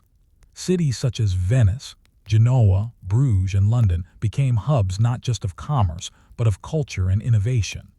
Merchants transported spices from the Middle East, silks from Asia, and precious metals from mining regions, integrating Europe into a broader economic and cultural web. These trade routes were fragile yet resilient, often relying on trust, reputation, and repeated interaction. Every ledger entry, every caravan departure, and every contract signed was a thread in a network that connected continents and transformed local economies. Merchants also shaped the social and political order of medieval cities. Wealth accumulation allowed families to participate in civic governance, fund public works, and sponsor cultural projects. Guilds regulated markets, set quality standards, and arbitrated disputes, creating a framework that linked commerce with community stability. Even when merchants lacked formal political titles, their economic influence allowed them to shape urban life, influence laws, and secure privileges. Their work illustrates how power often operates quietly, embedded in daily labor and networks of trust, rather than through overt authority or military might. The risk management strategies developed by merchants were equally influential. Guilds, partnerships, and family networks enabled them to survive banditry, shipwrecks, and political upheaval. These mechanisms for mitigating risk were early forms of insurance and collective security. Merchants' attention to detail, calculating profit margins, tracking debts, and monitoring market fluctuations ensured continuity not only for individual families, but for the economic health of entire regions. Without such practices, the medieval economy would have been far more precarious, particularly during famines, wars, or periods of plague. Merchants also acted as cultural intermediaries. Alongside material goods, they transported ideas, technologies, and innovations. Techniques in textiles, agriculture, navigation, and finance spread through these networks, shaping the intellectual and practical life of towns and cities. A single trading journey could introduce new tools, crops, or scientific ideas to distant communities. In effect, merchants were invisible architects of economic and cultural growth, facilitating progress even when their own names were seldom recorded in history books. The impact of their labor on survival is another overlooked dimension. In times of scarcity or crisis, merchants determined the flow of essential goods such as grain, salt, cloth, and metals. Their ability to supply, or in some cases, withhold resources affected not only markets but the survival of entire communities. Towns depended on these networks for continuity during lean years, highlighting that commerce was inseparable from daily life, sustenance, and social stability. Family networks amplified the influence of merchants. Wives, children, and apprentices managed shops, workshops, and storage, ensuring that trade could continue even when the merchant traveled. These arrangements were not simply practical, they represented early forms of business continuity planning. Knowledge, skills, and reputation were passed down across generations, creating enduring dynasties of trade and commerce. The hidden labor of family members was as essential as the high-risk journeys themselves, forming the backbone of European mercantile growth. Yet the lives of merchants were not free from tension. Nobility often scorned them for their commercial focus, and peasants occasionally resented rising prices or monopolistic control. Navigating these social pressures required diplomacy, negotiation, and strategic patronage. Merchants funded churches, lent money to influential figures, or participated in civic rituals to secure legitimacy and stability. Their influence was subtle, indirect, and often invisible, yet profoundly effective. Ultimately, the legacy of medieval merchants lies in their quiet but cumulative shaping of Europe's economic, social, and cultural structures. The repetitive, methodical labor of bookkeeping, risk assessment, and negotiation created networks that supported urbanization, stabilized markets, and transmitted knowledge across regions. The cumulative effect of these boring activities was transformative.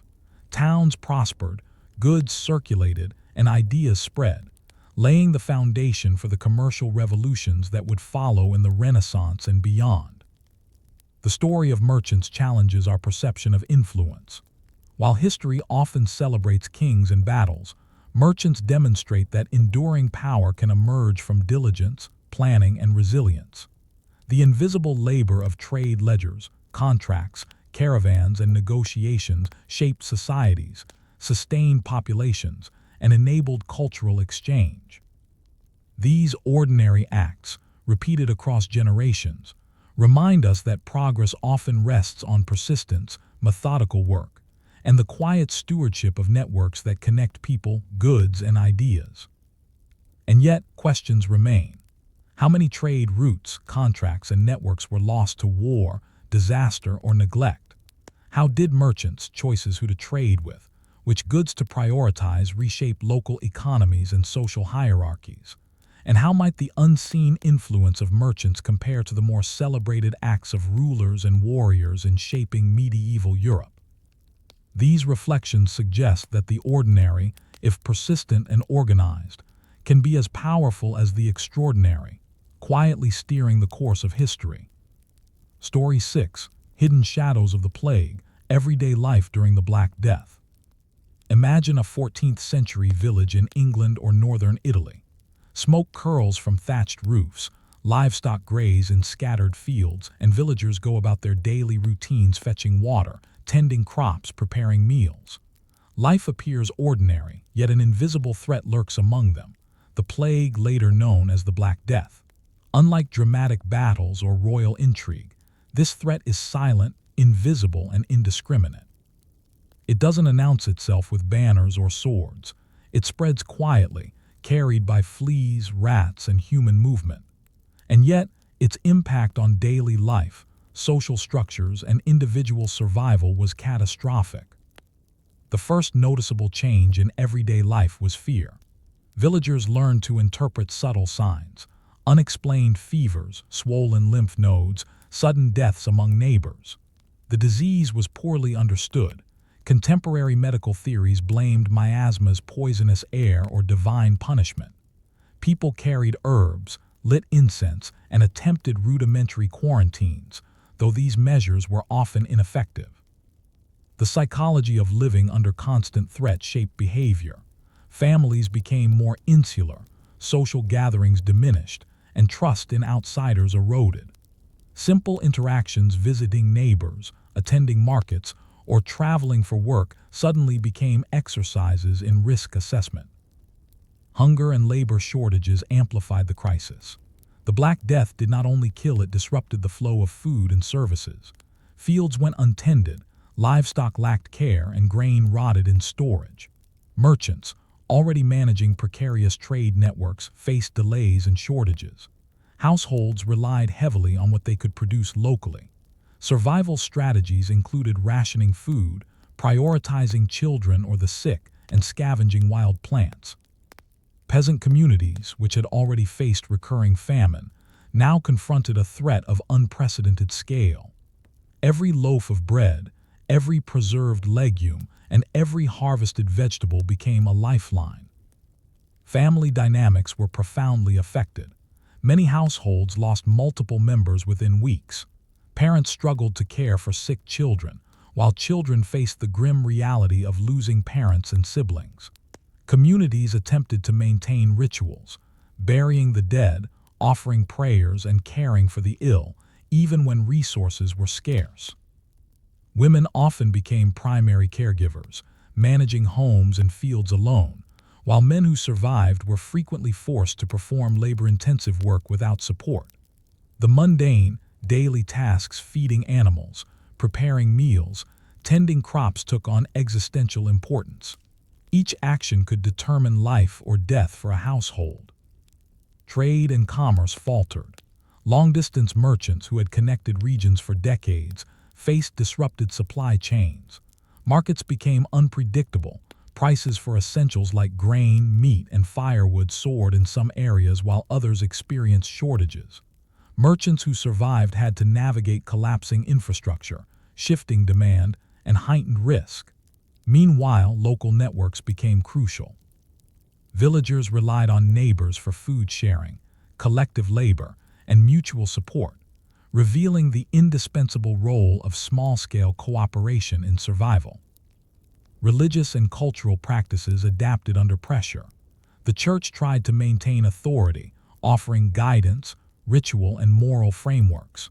Processions, prayers, and blessings were common responses to plague outbreaks, though these measures could sometimes exacerbate spread.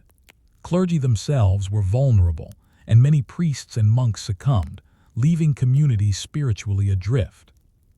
Laypeople often stepped into caregiving roles, administering rudimentary treatments, preparing burial sites, and maintaining social cohesion. Ordinary acts of care, washing the sick, tending the dying, distributing food, became forms of heroic labor, even if unrecognized in contemporary chronicles. Mortality reshaped social hierarchies. Labor shortages increased the bargaining power of peasants and artisans. Wages rose, and tenants could negotiate improved terms for rent and service. Simultaneously, fear of contagion fostered social fragmentation. Some communities ostracized the sick or newcomers, while others reinforced solidarity through shared labor and support networks. Survival depended on navigating this tension between cooperation and self-preservation, a daily calculus made even more complex by the unpredictability of the plague. Even in the mundane, boring details of life, the Black Death exerted profound influence. Maintaining food stores, monitoring water supplies, and tending gardens were acts of survival. Decisions about which tasks to prioritize harvesting grain, feeding livestock, or caring for the ill-carried life-and-death consequences. The rhythm of everyday work became inseparable from strategies for survival, illustrating how ordinary labor could take on extraordinary importance during catastrophic events. Yet questions remain at the edge of this story. How did villagers develop strategies to survive successive outbreaks? Which coping mechanisms persisted and shaped post-plague society? And how did individuals reconcile the tension between fear, morality, and the demands of daily life?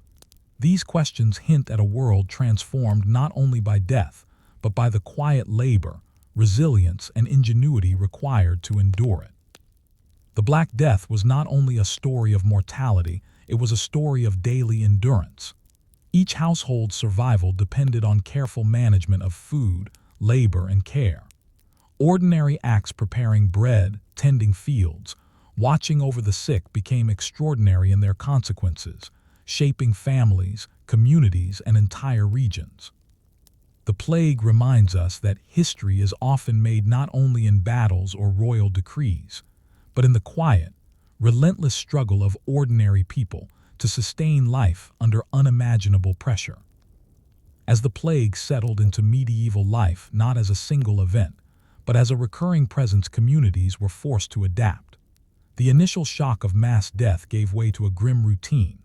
People learned, slowly and imperfectly, how to live alongside a threat that could return at any time. This adaptation did not come through grand innovation or clear medical understanding, but through small, practical changes in behavior, labor, and social organization. These adjustments, dull and repetitive on the surface, quietly reshaped medieval society. One of the most immediate adaptations was isolation. Villages experimented with early forms of quarantine, often without formal authority. Homes marked by sickness were avoided. Travelers were turned away or forced to wait outside town boundaries. Markets were reduced or relocated, sometimes held less frequently or in open fields rather than crowded squares. These measures were inconsistent and often ineffective, but they reflect a growing awareness that proximity mattered. Even without understanding disease transmission, people learned through observation that distance could mean survival. Labor shortages continued to define everyday life. With fewer hands to work the fields, communities prioritized essential tasks. Marginal land was abandoned. Less productive farms were left to return to forest or pasture. The focus shifted to crops that required less labor or provided more reliable yields. This was not a strategic agricultural revolution, but a practical response to exhaustion and loss. People did what they could with who remained. For survivors, work became relentless. A single person might perform tasks once divided among several family members. Children took on adult responsibilities earlier than before. Older people, if healthy, continued working far beyond what had once been expected. The rhythm of life slowed in some ways but intensified in others. Days were longer, and rest was often postponed. Survival depended on persistence rather than productivity. Food practices changed as well. With fewer mouths to feed, diets sometimes improved for survivors. Meat, once rare for peasants, became more accessible as livestock outnumbered people in some regions. Abandoned grain stores and empty houses provided temporary surplus, but this abundance was unstable. Knowledge of food preservation became critical: salting meat, drying legumes, storing grain properly. These were old skills, but now they carried heightened importance. A poorly sealed barrel or spoiled sack of grain could undo months of careful labor. Communal cooperation took new forms. In some villages, shared labor replaced traditional obligations. Fields were worked collectively. Orphan children were absorbed into extended households. Widows and widowers formed new arrangements, sometimes pragmatic rather than affectionate, to maintain households and property. These relationships were rarely romanticized. They were practical responses to necessity. Survival reshaped social bonds into something more flexible, less rigidly tied to tradition. At the same time, fear strained these bonds. Not all communities responded with cooperation. Some fractured under suspicion. Illness was blamed on outsiders, travelers, or marginalized groups. Entire neighborhoods could be shunned. Trust became selective. You relied on those you knew well, and even then cautiously. The plague forced people to weigh compassion against self-preservation, often on a daily basis. Religious life adapted in uneven ways. With clergy dying at high rates, laypeople assumed spiritual responsibilities. Prayers were led by household heads. Burial rites were shortened or simplified. In some places, religious observance intensified. In others, it weakened as faith was tested by relentless loss. The church remained present, but its authority was strained. When prayers failed to stop the deaths, people quietly questioned what that meant, even if they never voiced those doubts aloud. Medical responses remained limited but persistent. Healers, midwives, and household caretakers relied on observation rather than theory. They noticed which treatments seemed to help, which environments felt safer, and which practices coincided with survival. Cleaning living spaces, improving ventilation, and avoiding the visibly sick became informal guidelines. None of this stopped the plague, but it shaped daily habits in ways that would outlast it. Economic life adjusted to the new reality. Wages rose for those who could work. Landowners struggled to enforce old obligations. Contracts were renegotiated, sometimes informally, sometimes through conflict. Ordinary laborers gained leverage not through rebellion, but through scarcity. This shift did not feel revolutionary at the time. It felt like improvisation. But over decades, these small negotiations accumulated, subtly altering the balance between labor and authority. The psychological impact of the plague was slow and deep. People became accustomed to uncertainty. Long-term planning lost its appeal when survival itself felt temporary. Wills were written earlier in life. Property was divided more frequently. Emotional attachment coexisted with emotional restraint. People loved but cautiously, aware of how quickly loss could arrive. This quiet emotional recalibration rarely appears in historical records, yet it shaped how people lived, married, worked, and raised children. What is most striking is how ordinary all of this was. There were no clear endings, no moment when the plague was over. Life continued in fragments. Harvests followed burials, births followed deaths. People adapted not through heroism, but through repetition. They woke up, worked, cared for the living, buried the dead, and did it again. The extraordinary became routine. And yet beneath this routine, something fundamental was shifting. Social expectations softened. Labor gained value. Authority was questioned, quietly but persistently. Communities learned that survival depended less on hierarchy and more on cooperation, adaptability, and practical knowledge. These lessons were not written down as doctrine, but they were remembered. Still, uncertainty remained. How long could this new way of living last? Would old structures reassert themselves once the population recovered, or had medieval society been permanently altered by years of loss and adaptation? And how did individuals carry the memory of the plague forward into a world that looked familiar, yet felt profoundly changed? These questions linger, unresolved, as the plague continued to cast its long shadow over everyday life. When the worst waves of the Black Death finally receded, there was no clear moment of relief, no declaration that the danger had passed. Instead, people noticed absence.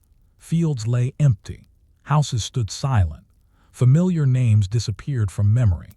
Life resumed not with celebration, but with caution.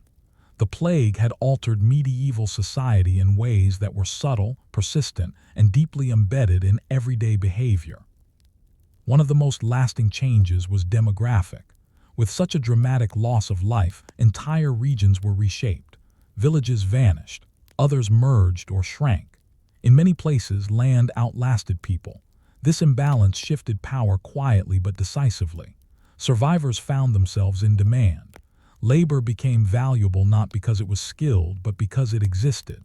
This scarcity changed how people negotiated work, rent, and obligation. Peasants who had once been bound tightly to landowners discovered they had options. They could leave, seek better terms, or demand wages rather than service. Landlords, desperate to keep fields productive, often agreed. These negotiations were rarely recorded as revolutions. They took place in conversations, informal agreements, and practical compromises. Over time, these small changes weakened long-standing systems of obligation and control. Urban life shifted as well. Towns struggled to repopulate, offering incentives to newcomers. Trades reorganized.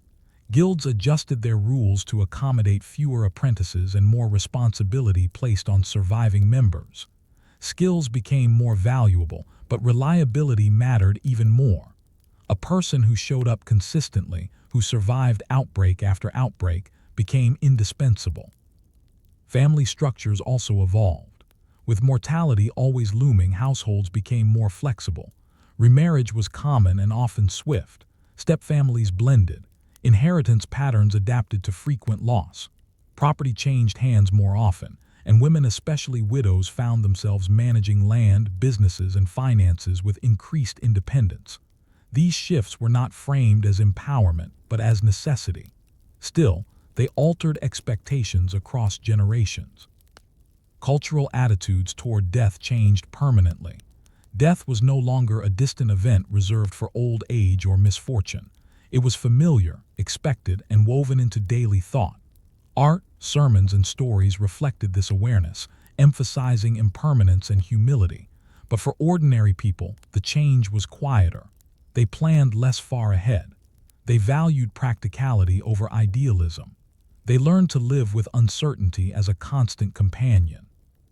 Medical understanding remained limited, but habits endured. Cleaner living spaces, better ventilation, and avoidance of overcrowding became instinctive responses rather than conscious strategies.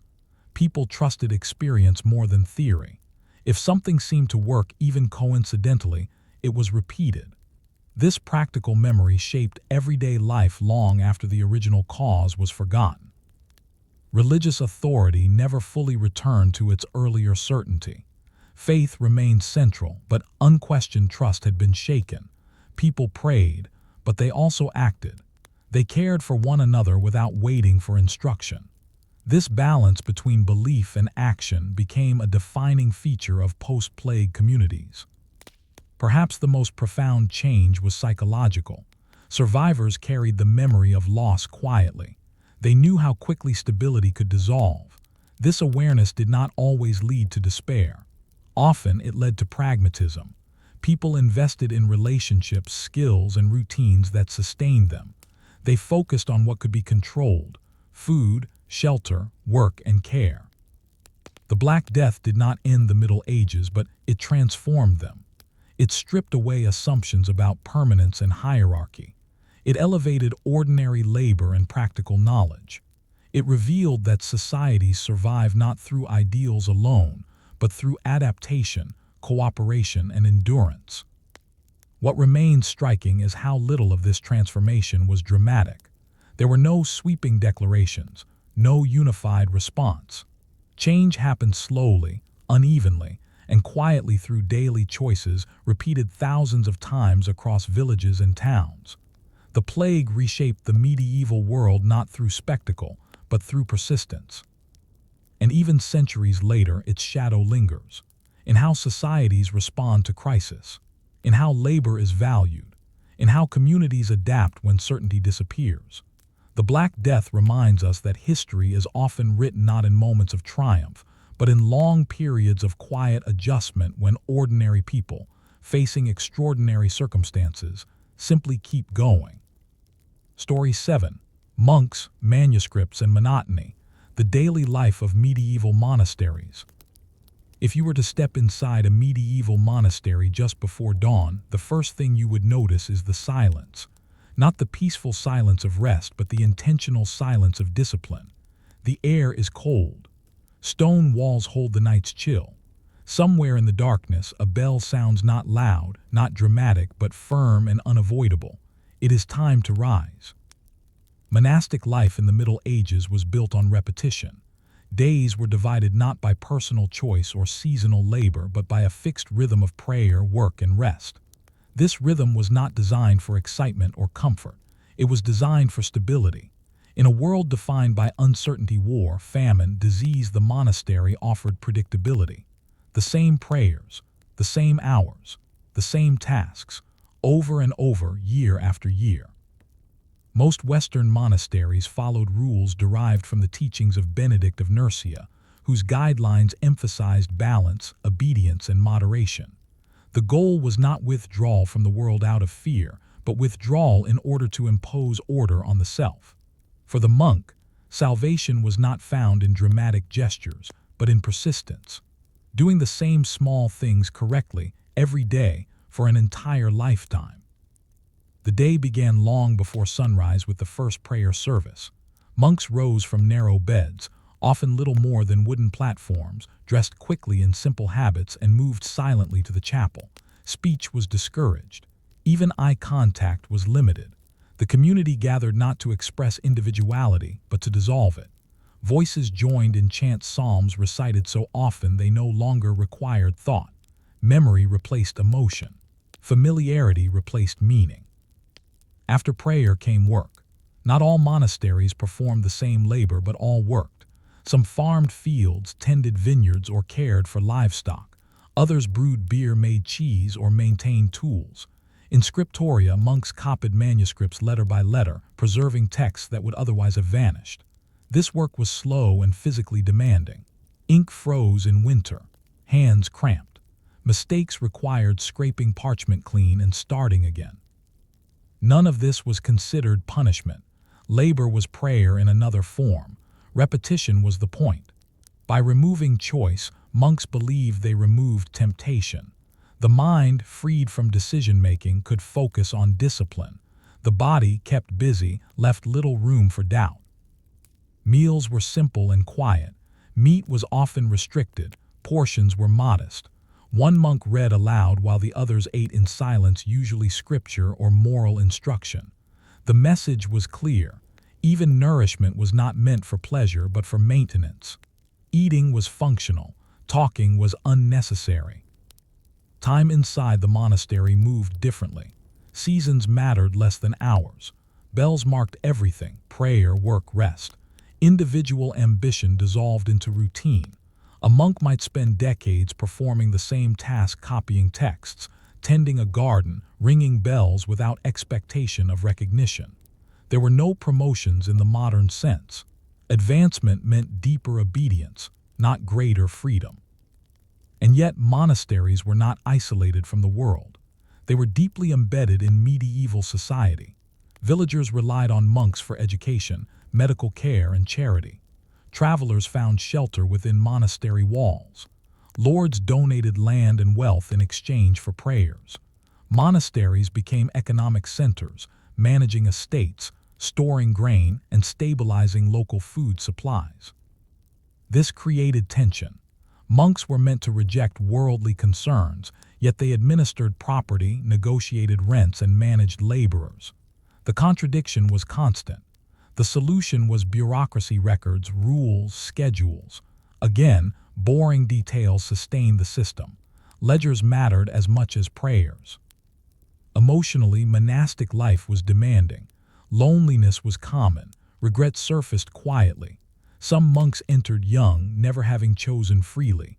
Others joined after loss, seeking structure after chaos. Once inside, leaving was difficult and often forbidden. The monastery offered certainty, but at the cost of autonomy. And still many stayed, not because life was easy, but because it was comprehensible. The world outside changed unpredictably. Inside the walls, meaning was found in repetition. You knew what tomorrow required. You knew who you were supposed to be. The monotony was deliberate.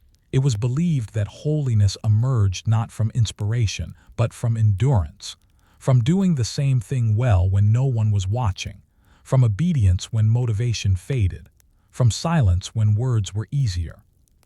Yet questions linger beneath the routine. What happened when faith wavered inside a life built entirely around it? How did monks cope with doubt, boredom, or resentment when there was no escape? And how did this quiet, repetitive existence shape the preservation of knowledge and culture during centuries of instability? Those questions remain, waiting in the margins of manuscripts and the pauses between bells unanswered, but deeply human. By mid-morning, the monastery was fully awake, not with noise but with movement. Sandaled feet crossed stone floors. Hands reached for tools, plows, knives, or quills. The day unfolded exactly as it had the day before, and exactly as it would tomorrow. This predictability was not accidental. It was the foundation of monastic endurance. Work was assigned, not chosen. A monk did not pursue tasks based on talent or preference, though aptitude was quietly noticed over time. Obedience mattered more than skill. If you were told to copy manuscripts, you copied manuscripts. If you were assigned to the fields, you worked the soil. Refusal was not framed as disagreement, it was framed as spiritual failure. The scriptorium was one of the most demanding spaces in the monastery. It was cold in winter and dim year-round. Light came from narrow windows or candles that flickered unpredictably. Parchment was expensive, made from animal skin, and every sheet mattered. A single error could waste hours of preparation. Monks worked slowly, deliberately, shaping each letter by hand. There was no room for speed. Accuracy was devotion. Copying texts required intense concentration. Latin words repeated endlessly. Many monks did not fully understand what they copied, yet the act itself was considered sacred. Preservation mattered more than interpretation. Through this slow, monotonous labor, religious texts survived, but so did works of philosophy, medicine, and science. The survival of entire intellectual traditions depended on monks who never expected recognition for their efforts. Outside the scriptorium, physical labor dominated. Fields had to be planted, harvested, and maintained. Livestock required daily care. Tools broke and needed repair. Monasteries aimed for self-sufficiency, which meant constant work. Even prayer was timed around labor, not above it. You prayed because the bell rang, not because you felt inspired. Silence shaped everything. Speech was restricted to necessity. In some monasteries, gestures replaced words entirely during certain hours. Silence was believed to quiet temptation, but it also intensified inner thought. Without conversation, the mind turned inward. Doubt, memory, regret, these surfaced uninvited. This was the psychological cost of monotony. A monk could not escape boredom through distraction. There was no novelty, no personal ambition. Over years, even decades, the repetition became heavy. Some monks struggled quietly. Faith did not always feel constant. The structure remained even when belief wavered. There were no formal spaces to express doubt. Confession existed, but it focused on behavior, not belief. To question the meaning of monastic life itself was dangerous, not because punishment was harsh, but because there was nowhere else to go. Leaving meant social ruin. Staying meant endurance. Meals reinforced discipline. Food was fuel, not comfort. Hunger was familiar. Fasting was frequent. Illness was treated with basic remedies and prayer. Aging monks worked as long as they could. When they could no longer contribute, they were cared for but never exempt from the rhythm of prayer. Despite this austerity, monasteries were places of remarkable continuity. While kingdoms collapsed and borders shifted, monastic schedules remained intact. Bells rang through wars and plagues. Crops were planted even when fields beyond the walls lay abandoned. This consistency made monasteries anchors of stability in unstable times. People outside the monastery noticed. Villagers trusted monks with grain storage, record keeping, and education. Monasteries became safe repositories not because monks were powerful, but because they were predictable. They did not disappear overnight. They did not flee easily. Their lives were bound to routine. And yet this stability came at a human cost. A monk's life was rarely dramatic. It was long, repetitive, and emotionally restrained. Achievement was measured not in progress but in persistence. To remain faithful to the routine was considered success. The irony is that through this monotony, extraordinary things survived. Knowledge endured because someone was willing to repeat the same action thousands of times. Culture persisted because boredom was accepted as a virtue. The quiet, grinding labor of monks preserved a world that might otherwise have vanished. Still, questions linger beneath the steady rhythm. What happened when the routine broke during famine, reform, or internal conflict? How did monasteries respond when the outside world demanded change? And could a system built on repetition survive an age that increasingly valued innovation and individuality? Those questions point toward the tensions that would eventually reshape monastic life itself. Over time, even institutions built on repetition begin to change. By the later Middle Ages, monasteries faced pressures that tested their foundations: growing wealth, external scrutiny, internal fatigue, and shifting ideas about faith and discipline. The very monotony that had once preserved stability now raised uncomfortable questions. Had routine become complacency? Had obedience turned into habit without meaning? Monastic reform movements emerged as quiet responses to these concerns. One of the most influential began at Cluny Abbey, where monks sought to restore strict spiritual focus while elevating ritual prayer. Cluniac monasteries emphasized elaborate liturgy, extended prayer schedules, and independence from local lords. The intent was renewal, not rebellion, but reform inevitably highlighted what others were doing wrong. In response, another movement went in the opposite direction. The Cistercian order rejected ornamentation and complexity. Their monasteries were stark, remote, and intentionally uncomfortable. Labor returned to the center of daily life. Silence deepened. Decoration vanished. For reformers like Bernard of Clairvaux, monotony was not a flaw, it was purification. Boredom stripped away ego. Hardship sharpened devotion. These reforms reveal something essential about medieval monasticism. It was never static. Though daily life appeared frozen in repetition, monasteries were constantly negotiating how much routine was enough and how much was too much. Reform was not about abandoning monotony, but about redefining its purpose. Yet reform also brought conflict. Older monasteries resisted criticism. Wealthy abbeys had become economic engines, employing laborers, managing estates, and funding charity. To abandon comfort entirely would risk social stability. Monks found themselves caught between spiritual ideals and practical responsibility. Again, boring details mattered. Who managed the land? Who fed the poor? Who copied texts when resources were redirected toward stricter discipline? Externally, monasteries faced growing pressure from secular authorities. Kings and nobles increasingly viewed monastic wealth as something to be taxed, controlled, or claimed. Monks who had once existed outside politics now negotiated privileges, exemptions, and protections. The monastery remained a place of prayer but also a legal entity, bound by contracts and obligations. Internally, the psychological toll of monastic life never vanished. Reform could intensify discipline, but it could not eliminate doubt or fatigue. Aging monks questioned whether endurance alone was holiness. Younger monks struggled with lives chosen for them. Silence still magnified thought. Routine still stretched endlessly forward. And yet monasteries endured. Their greatest legacy was not theology or architecture, but continuity. Through centuries of instability, monasteries preserved texts, agricultural knowledge, administrative practices, and educational models. They trained scribes, chroniclers, and thinkers. They kept time when the world outside felt unmoored. Even their failures mattered.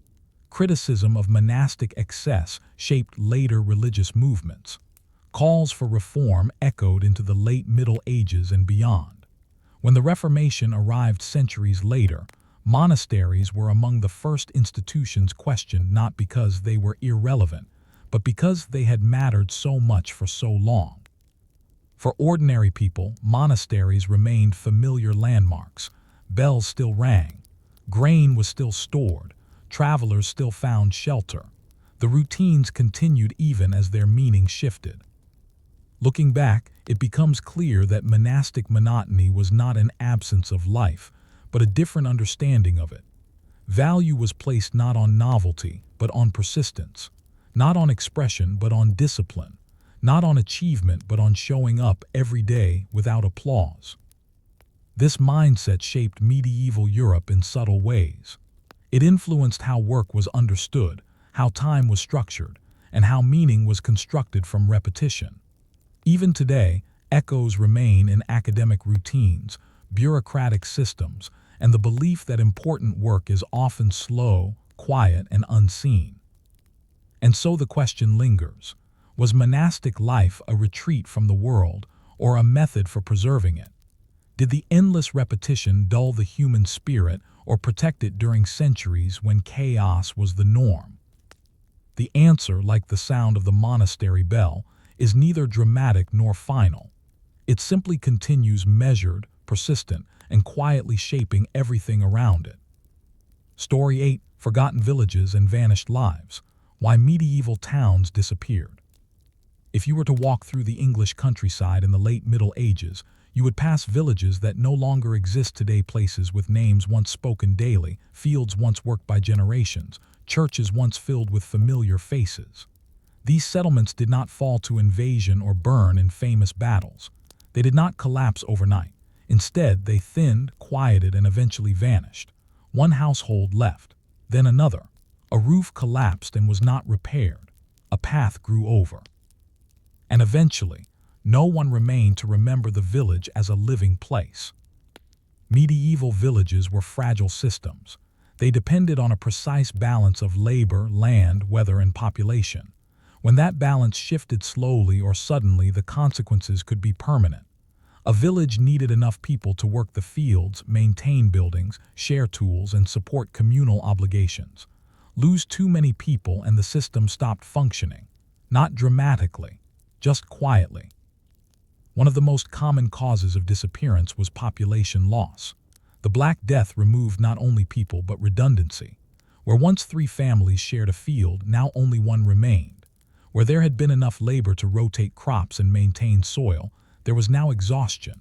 Fields were abandoned not because people chose to leave, but because there were not enough hands to stay. Over time, land reverted to pasture or forest, making return increasingly unlikely. Climate also played a role.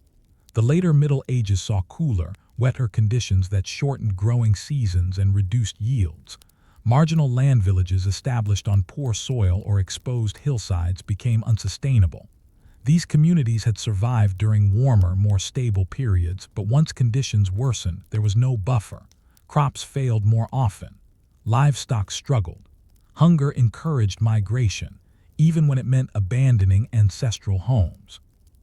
Economic change accelerated the process. As wool production became more profitable than grain farming, landowners consolidated fields into pasture. This practice, later known as enclosure, reduced the need for village labor. Families were displaced not through violence but through altered land use. Houses were dismantled for building material. Churches fell into disrepair. The village did not die, it was repurposed. War contributed in less obvious ways.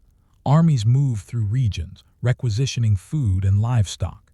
Even if a village survived the initial disruption, recovery could be slow or impossible. Taxes increased. Trade routes shifted.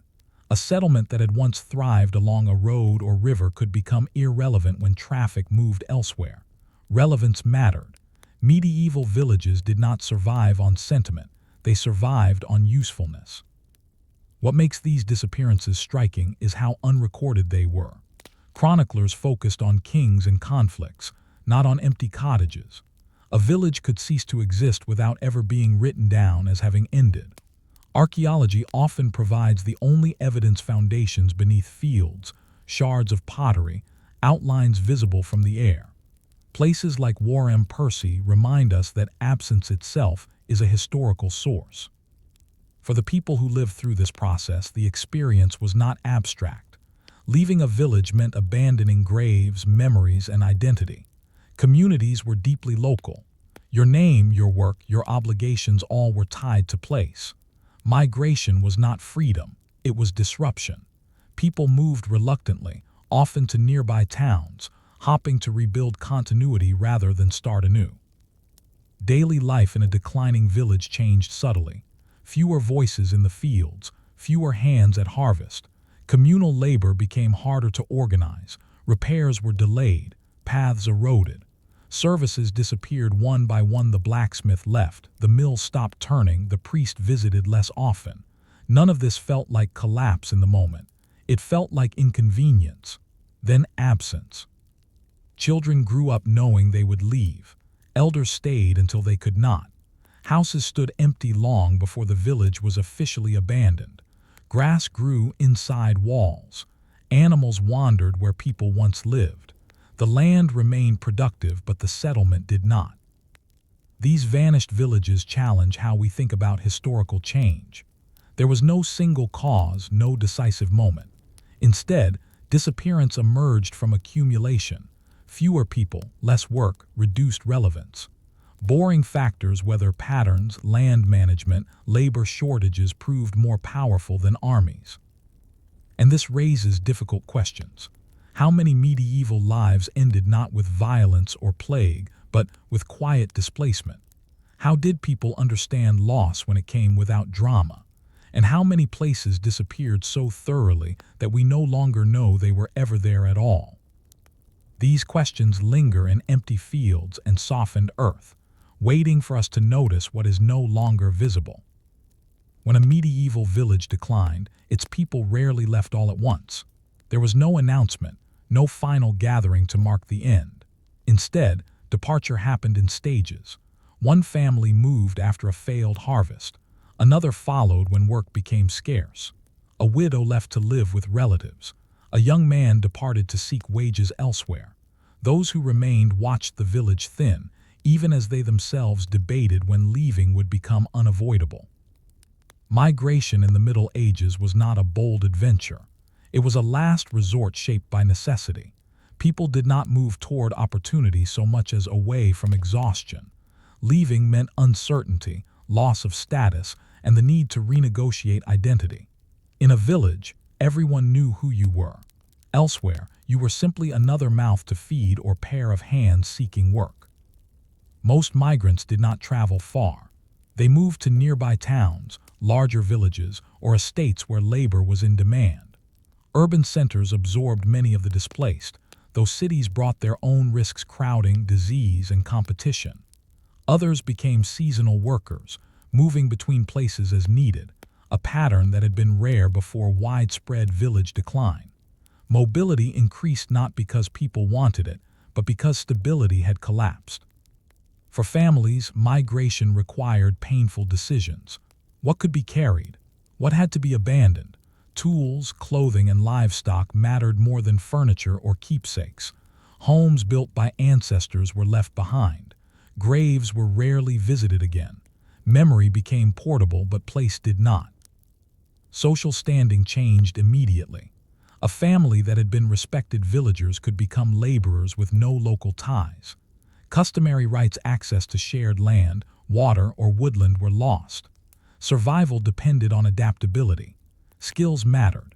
Those who could weave, repair tools, brew, or work stone fared better than those tied only to agriculture. Women often carried the burden of transition quietly. They managed households during relocation, negotiated new social relationships, and found ways to contribute economically through domestic service, market trade, or craft work. Children adapted fastest, growing into lives unconnected to their parents' original village. For them, disappearance was normal. The village was a story, not a place. Communities receiving migrants reacted with caution. Newcomers meant competition for resources, but also labor. Some towns imposed residency rules or fees. Others welcomed settlers to fill empty houses and workshops. Integration was uneven. Belonging took time and sometimes never fully arrived. What's striking is how rarely this movement was recorded. Official documents might note population changes or abandoned land, but individual experiences disappeared with the villages themselves. A place vanished, and with it, the record of those who once called it home. Survival left few traces. Meanwhile, the abandoned villages continued to change without people. Roofs collapsed, timber was salvaged, stone was reused elsewhere, paths faded. Over time, even the memory of the settlement's boundaries blurred. Fields were absorbed into larger holdings. What had once been a community became landscape. For those who left, the village did not end cleanly. It lingered in habits, speech, and memory. People remembered where fields had been, who lived where, and how things used to work. But these memories had no practical use. They could not be traded for food or shelter. Survival required forward motion. This gradual, uncelebrated migration reshaped medieval society. Towns grew not through planning, but through accumulation. Rural life thinned. Labor became more mobile. Identity became less tied to a single place. These changes laid groundwork for later economic and social shifts, though no one at the time would have recognized them as such. And still, questions remain. How did people measure loss when it happened slowly? Did they mourn villages the way they mourned people, or did disappearance feel more like inevitability than tragedy? And how many lives were shaped more by quiet relocation than by the dramatic events history remembers? The answers are scattered, like the people themselves spread across towns, absorbed into new routines, leaving behind places that fell silent without ceremony. Long after the last household departed, long after smoke stopped rising from chimneys and bells ceased to ring, the consequences of village disappearance continued to unfold. Abandoned settlements did not simply return to nature.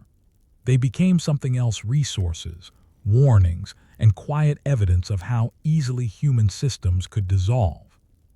In the decades following abandonment, former village land was rarely left unused. Lords consolidated fields into larger holdings. Pasture replaced mixed farming. Sheep grazed where children once played. From an economic perspective, this was efficiency. From a human one, it was erasure. The land remained productive, but its history was flattened. Churches were often the last structures to fall. Some were stripped for stone, others left standing until roofs collapsed and walls softened into earth. Graves were disturbed or forgotten. Memory survived briefly. There used to be a village here before fading into vague local lore. Without people to maintain meaning, even sacred places lost definition. Centuries later, archaeology would rediscover these sites, not as communities but as patterns. Foundations beneath fields, hollow ways worn deep by medieval feet, pottery shards scattered where kitchens once stood. From the air, outlines appeared that could never be seen from the ground. Villages re-emerged as absences shaped like lives. Places such as Hound Tor show how marginal conditions and economic change combined to make settlement untenable. Poor soil, harsh weather, and shifting priorities quietly defeated persistence. No villain, no single cause, just gradual incompatibility between people and place. What vanished villages reveal most clearly is how much of history is made without intention. No one planned for communities to disappear. Individuals made rational decisions leaving to survive, consolidating land to remain solvent, and the cumulative effect reshaped entire regions. Large-scale change emerged from ordinary choices. This pattern complicates how we think about resilience. Medieval people were not passive victims of decline. They adapted, moved, reskilled, and rebuilt. Survival often meant letting go. The village failed, but many villagers did not. Their lives continued elsewhere, contributing to towns, crafts, and economies that would later be seen as progress. At the same time, disappearance imposed limits. Social bonds were weakened. Knowledge tied to specific land-soil behavior, local weather patterns, shared routines was lost. Communities carried expertise that did not always transfer. Each abandoned village represented not just people displaced, but systems of understanding dissolved. Modern landscapes still bear these traces. Fields follow medieval boundaries. Roads curve around places that no longer exist. Property lines echo vanished walls. Even now, development occasionally uncovers bones, tools, or foundations, briefly interrupting the present with reminders of quiet endings. There is something instructive in how unceremonious these disappearances were. History often privileges moments of violence or decision, but most change happens through neglect, adjustment, and drift. Villages ended not with fire but with fatigue, not with decree but with dwindling relevance. For those who lived through it, the meaning was personal rather than historical. Loss was measured in distance from familiar ground, in the absence of neighbors, in names no longer spoken daily. There was no sense of participating in a broader transformation, only the need to endure. And perhaps that is the most enduring lesson of vanished medieval villages. Human life has always been shaped less by dramatic turning points than by slow pressures. Climate, economy, labor, and land use quietly rearranged existence. People responded as best they could, often successfully, sometimes not. When you pass an empty field or walk a countryside path that seems oddly deliberate, you may be crossing the outline of a forgotten place. A village that once functioned, failed, and faded without anyone thinking it would matter later. But it does matter not because of what it became, but because of what it shows us. That stability is temporary. That survival does not always look like preservation. And that much of history is written not in events, but in silence. Story 9. The Quiet Machines of God, Daily Life Inside Medieval Monasteries. If you were to enter a medieval monastery, the first thing you would notice is not grandeur, silence, or holiness. It would be rhythm. Everything moved according to a schedule so precise that individuality slowly dissolved into routine. Days were not divided by meals or conversations, but by bells. Time itself belonged to the monastery, and the people inside it learned to obey hours rather than impulses. Most medieval monasteries followed a framework shaped by Benedict of Nursia, whose guidelines, known as the Rule of Saint Benedict, spread across Europe after the early Middle Ages. The rule was not dramatic. It did not demand heroic suffering or ecstatic devotion. Instead, it insisted on moderation, obedience, and repetition. Its power came from how completely it structured ordinary life. You woke when the bell rang, often well before dawn. Sleep was light and brief. You dressed quickly, silently, and moved toward the church for the first prayers of the day. There was no debate about whether you felt tired or ill. The bell had rung. That was enough. Prayer was not spontaneous or emotional. It was scheduled labor. Psalms were recited in sequence, voices rising and falling in familiar patterns. Over time, the words embedded themselves so deeply that monks could speak them without conscious thought. Memory replaced reflection. The point was not inspiration, but consistency. After prayer came work. Physical labor was not a punishment but a requirement. Fields needed tending. Livestock required care. Tools needed repair. Monasteries aimed for self-sufficiency, which meant that nearly everything consumed inside their walls had to be produced there. Even monasteries known for learning were first and foremost working communities. Silence governed much of the day. Speech was limited, regulated, sometimes replaced by gestures. Silence was not about mysticism, it was about efficiency and control. Conversation distracted from routine. Routine sustained order. In a world where unpredictability meant danger, predictability was protection. Meals were plain, repetitive, and eaten quickly. Meat was often restricted. Wine was measured. Eating was not social, it was functional. You ate to continue working and praying. Hunger was common but accepted. Excess was more dangerous than discomfort. The monastery itself functioned like a machine. Each person had a role, baker, gardener, copyist, cellarer, infirmarian. These roles rarely changed. Skill developed through repetition, not creativity. You became good at one thing by doing it every day the same way for years. Time inside the monastery did not move forward, it looped. Feast days and fasts provided minor variation, but the structure remained fixed. This constancy shaped how monks experienced aging. Change happened internally, almost invisibly. You became older without noticing progress. Monasteries like Monte Cassino became centers of stability not because they adapted quickly, but because they resisted change. While kingdoms shifted and borders moved, monastic schedules remained intact. This endurance made monasteries valuable to rulers, who relied on them as anchors of order. Yet life inside was not peaceful in a modern sense. Fatigue accumulated, illness spread easily, personal doubts had nowhere to go, emotional struggles were framed as spiritual failures. There was little privacy and no escape. Obedience was not symbolic, it was enforced daily. For many, entry into a monastery was not entirely voluntary. Younger sons, widows, the poor, and the unwanted were often directed toward religious life. Once vows were taken, departure was rare and discouraged. The monastery was a solution to social problems as much as a spiritual refuge. And still people stayed. Some found comfort in the certainty. Others found purpose in being useful. The monastery promised something the outside world rarely did: predictability. You knew where you would sleep, eat, and work tomorrow and the day after that and the year after that. This sameness produced an unintended outcome. By stabilizing daily life, monasteries preserved knowledge. Texts were copied not out of passion, but habit. Records were kept because someone was assigned to keep them.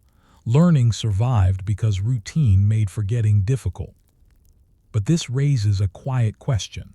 What did it cost to live a life where nothing was meant to change, where personal desire was flattened into schedule, where time itself belonged to the bell? That tension between stability and suppression, preservation and loss waits just beneath the calm surface of monastic life. By mid-morning, the monastery was already tired. The day had begun before dawn, prayers had been completed, and work was underway. There was no sense of building toward a finish. Labor was not something to complete, it was something to inhabit. In a medieval monastery, work did not lead to rest so much as to another bell. Manual labor filled much of the day. Fields required constant attention: plowing, planting, weeding, harvesting. Weather determined urgency but not exemption. Rain did not cancel work, it changed the kind of work performed. When fields were inaccessible, there were walls to repair, tools to sharpen, or firewood to cut.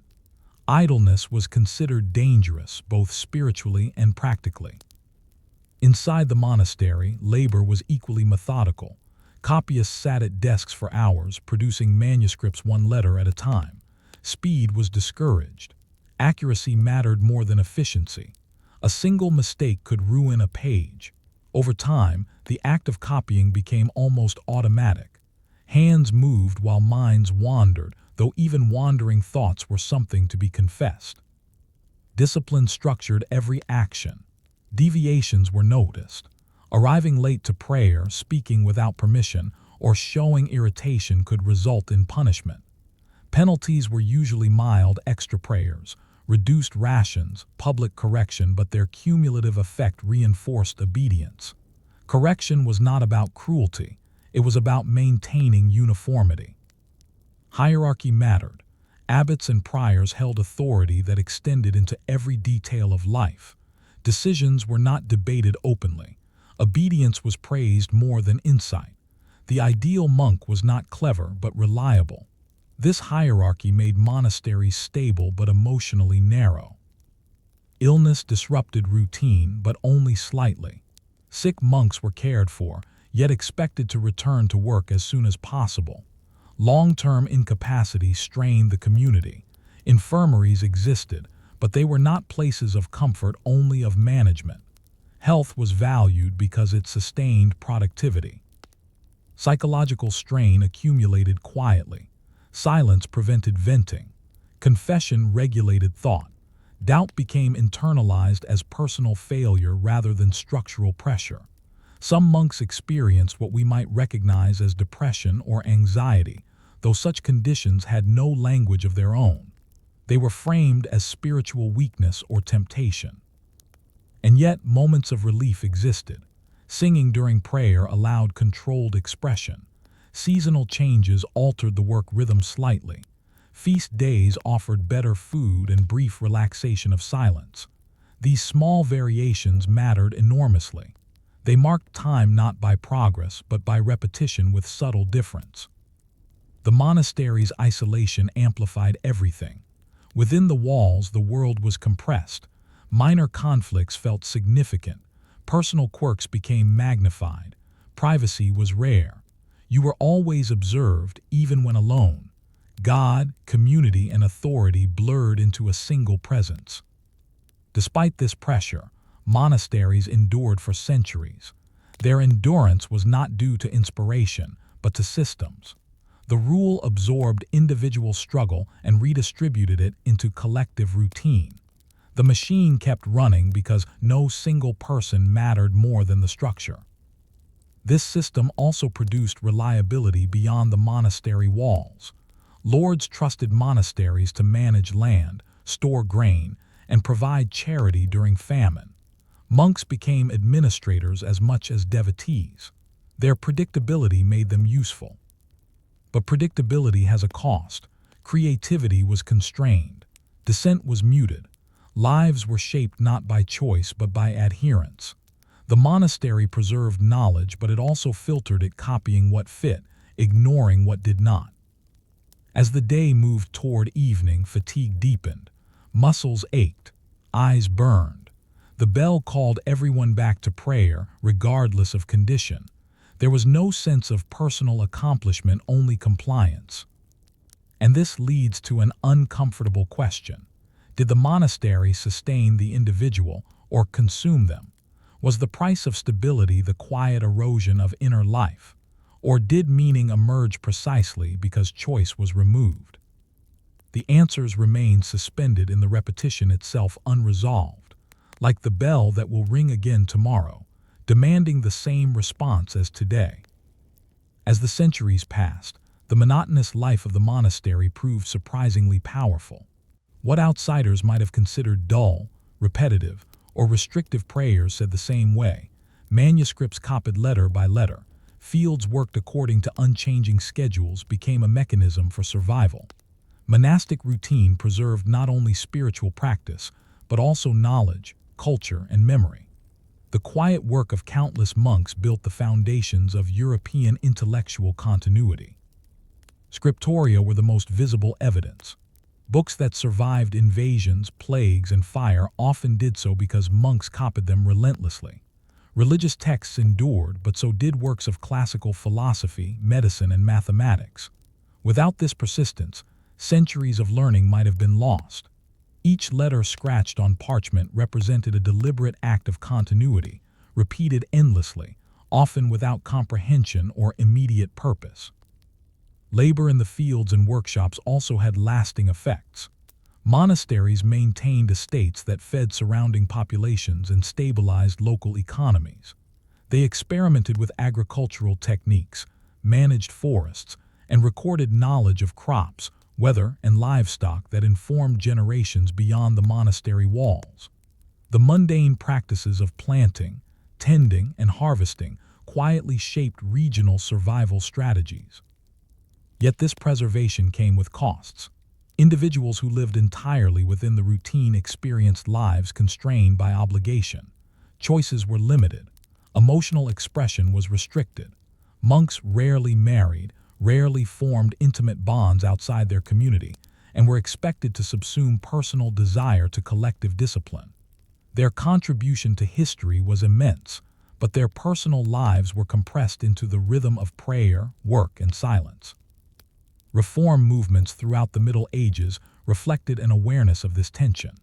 The Cluniac movement emphasized elaborate liturgy, restoring spiritual intensity to routine. The Cistercians rejected ornamentation, returning to austere labor and silence.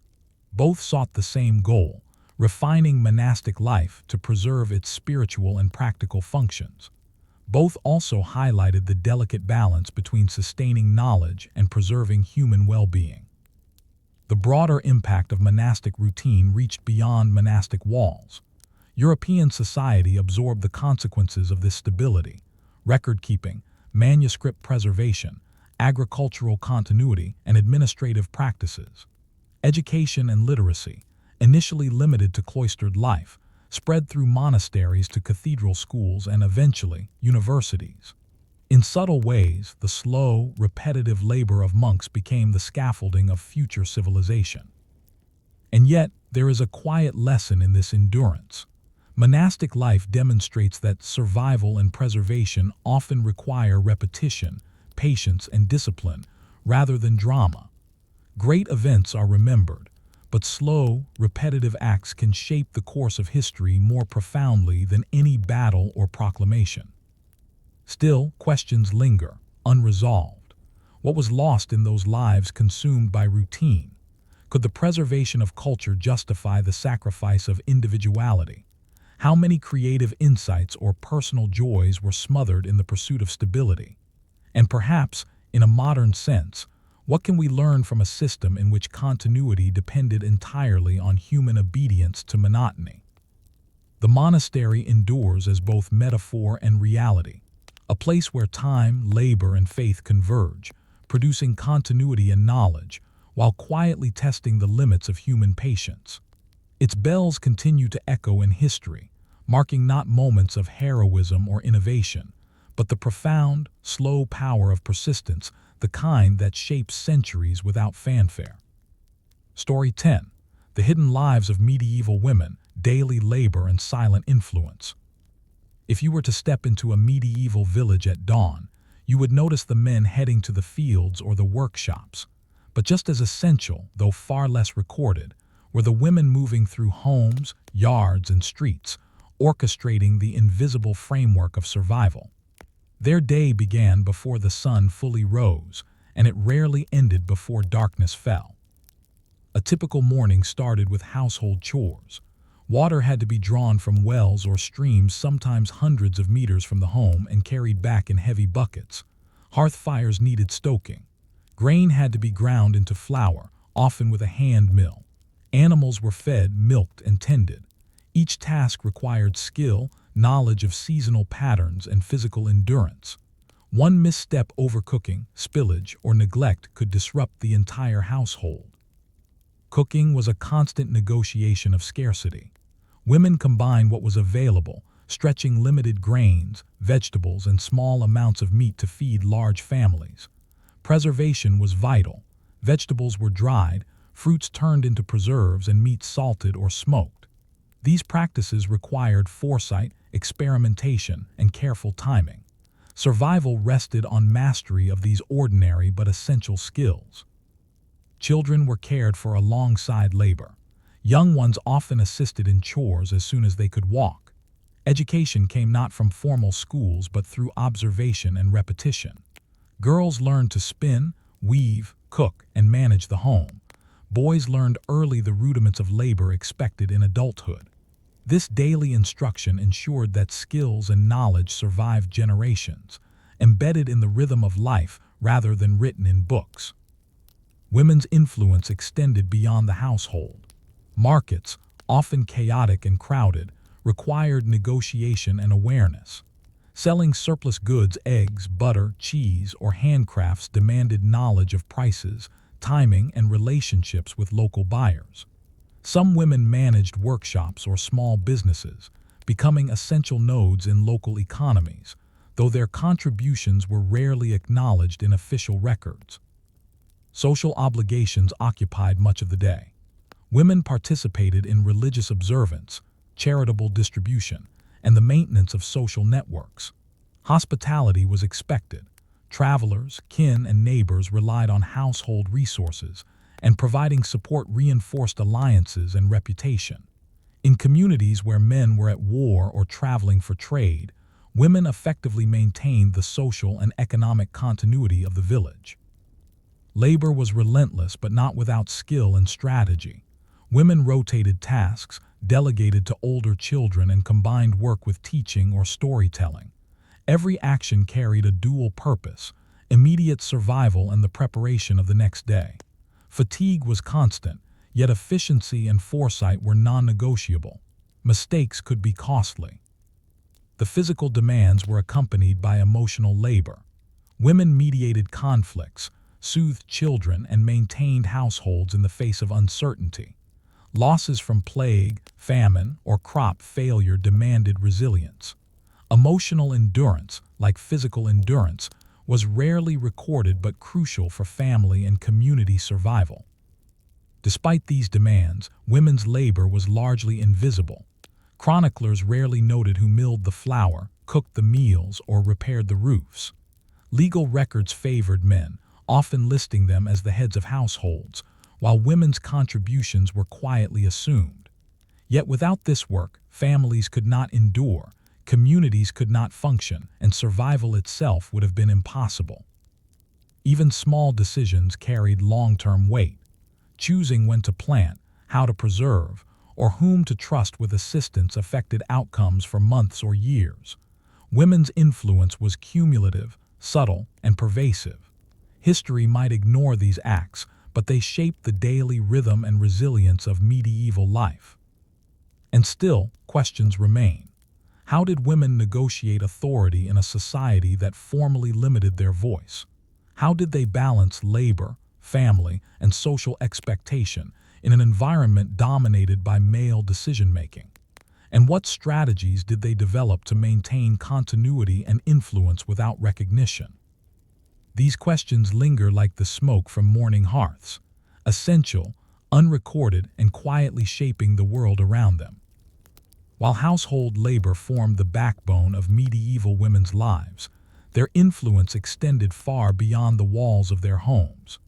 Villages and towns depended on women for commerce, community cohesion, and the maintenance of social networks, roles that rarely appeared in official records, yet shaped the functioning of society in profound ways. Markets were a primary arena of influence. Women managed the production and sale of goods such as dairy, bread, textiles, and small crafts. They negotiated prices, determined trade routes, and often transported goods themselves. A successful market day required not just physical effort, but strategic thinking, knowing when merchants arrived, which neighbors could trade surplus, and how to maintain reputation as a reliable seller. Failure could mean hunger or lost social standing, so even ordinary tasks carried high stakes. Craft production was another domain. Women spun wool, wove cloth, and made garments not only for family use but also for local trade. Some ran small workshops or took over production in the absence of male relatives. Skilled women became essential for the local economy, especially during times when men were absent due to war, pilgrimage, or seasonal labor. Their labor kept economies functioning quietly but reliably. Religious and social duties reinforced women's influence. Participation in church life, whether through preparation for feast days, managing donations, or instructing children in prayer, allowed women to shape moral and cultural norms.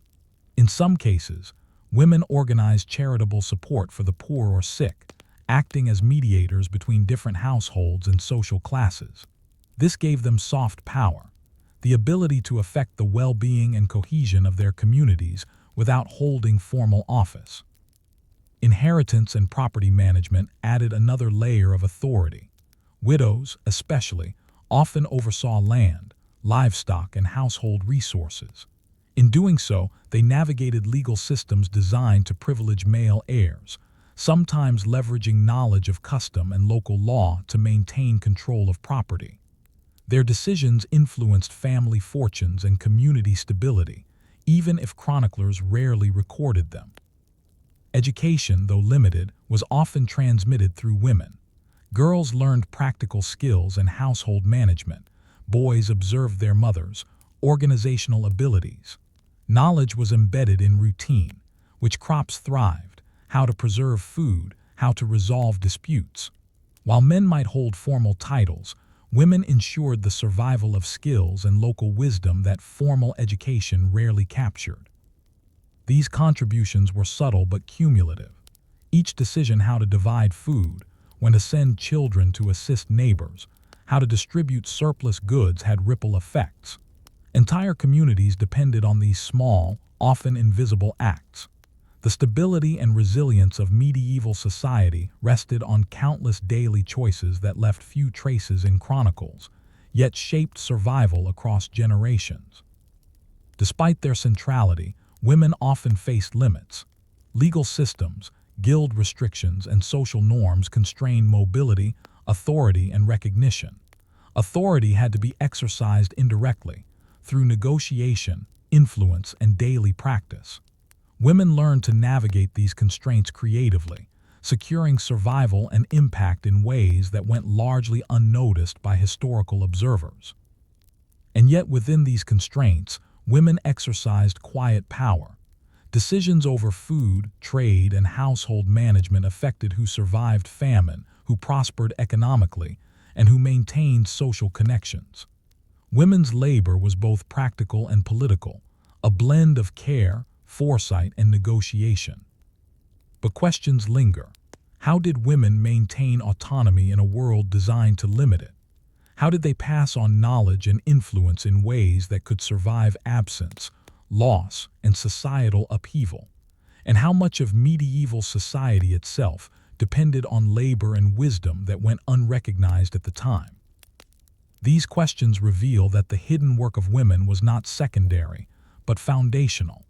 Their lives were filled with quiet strategy, subtle influence, and enduring resilience, threads holding together the fabric of medieval communities. By the end of the Middle Ages, it is clear that women's work, though largely unrecorded in official histories, had shaped medieval life in profound and lasting ways. Their labor was the quiet engine behind family survival, community cohesion, and local economies. Every household chore, every market negotiation, every act of care carried consequences that extended far beyond the immediate moment. In rural villages, women's labor stabilized daily existence. Food production, textile work, animal care, and household management ensured that families survived famine, illness, and the demands of seasonal labor.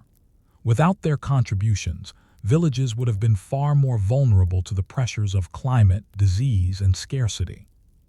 In this way, women's influence was as essential to survival as the work of men in the fields or workshops, but it was less visible, less recognized, and less formally acknowledged. In towns and emerging urban centers, women's participation in markets, crafts, and informal networks reinforced local economies. They negotiated, bartered, and managed resources in ways that allowed communities to function smoothly. While men often held formal titles or guild membership, women's labor ensured that trade, production, and distribution remained reliable.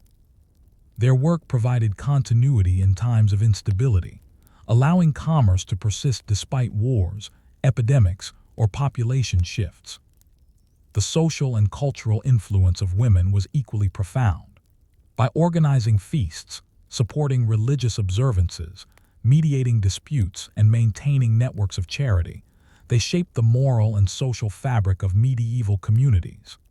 These actions were rarely documented, but they determined who was supported in times of need, how knowledge and customs were transmitted, and which families remained resilient across generations. Education was another realm of quiet influence. Girls learned practical and social skills directly from their mothers and other women, while boys observed organizational and problem-solving techniques. Knowledge about crops, animals, households, and social negotiation was preserved and transmitted orally, embedded in the rhythm of daily life. Without this hidden instruction, critical survival skills and cultural practices might have disappeared. Yet these contributions were often achieved under systemic constraints. Legal systems restricted property rights, guilds limited access to formal economic power, and social norms confined women to domestic and peripheral roles. Influence had to be exercised indirectly, negotiated through relationships, and embedded in tasks that appeared mundane but were strategically vital. The very constraints that limited formal recognition shaped a unique form of agency, one that relied on skill, foresight, and adaptability. The long-term legacy of medieval women's labor is both practical and conceptual. Societies endured not because of monumental actions, but because countless small, repeated acts of care and management held them together. These acts shaped economic structures, social networks, and cultural continuity, laying foundations that would influence European life long after the Middle Ages.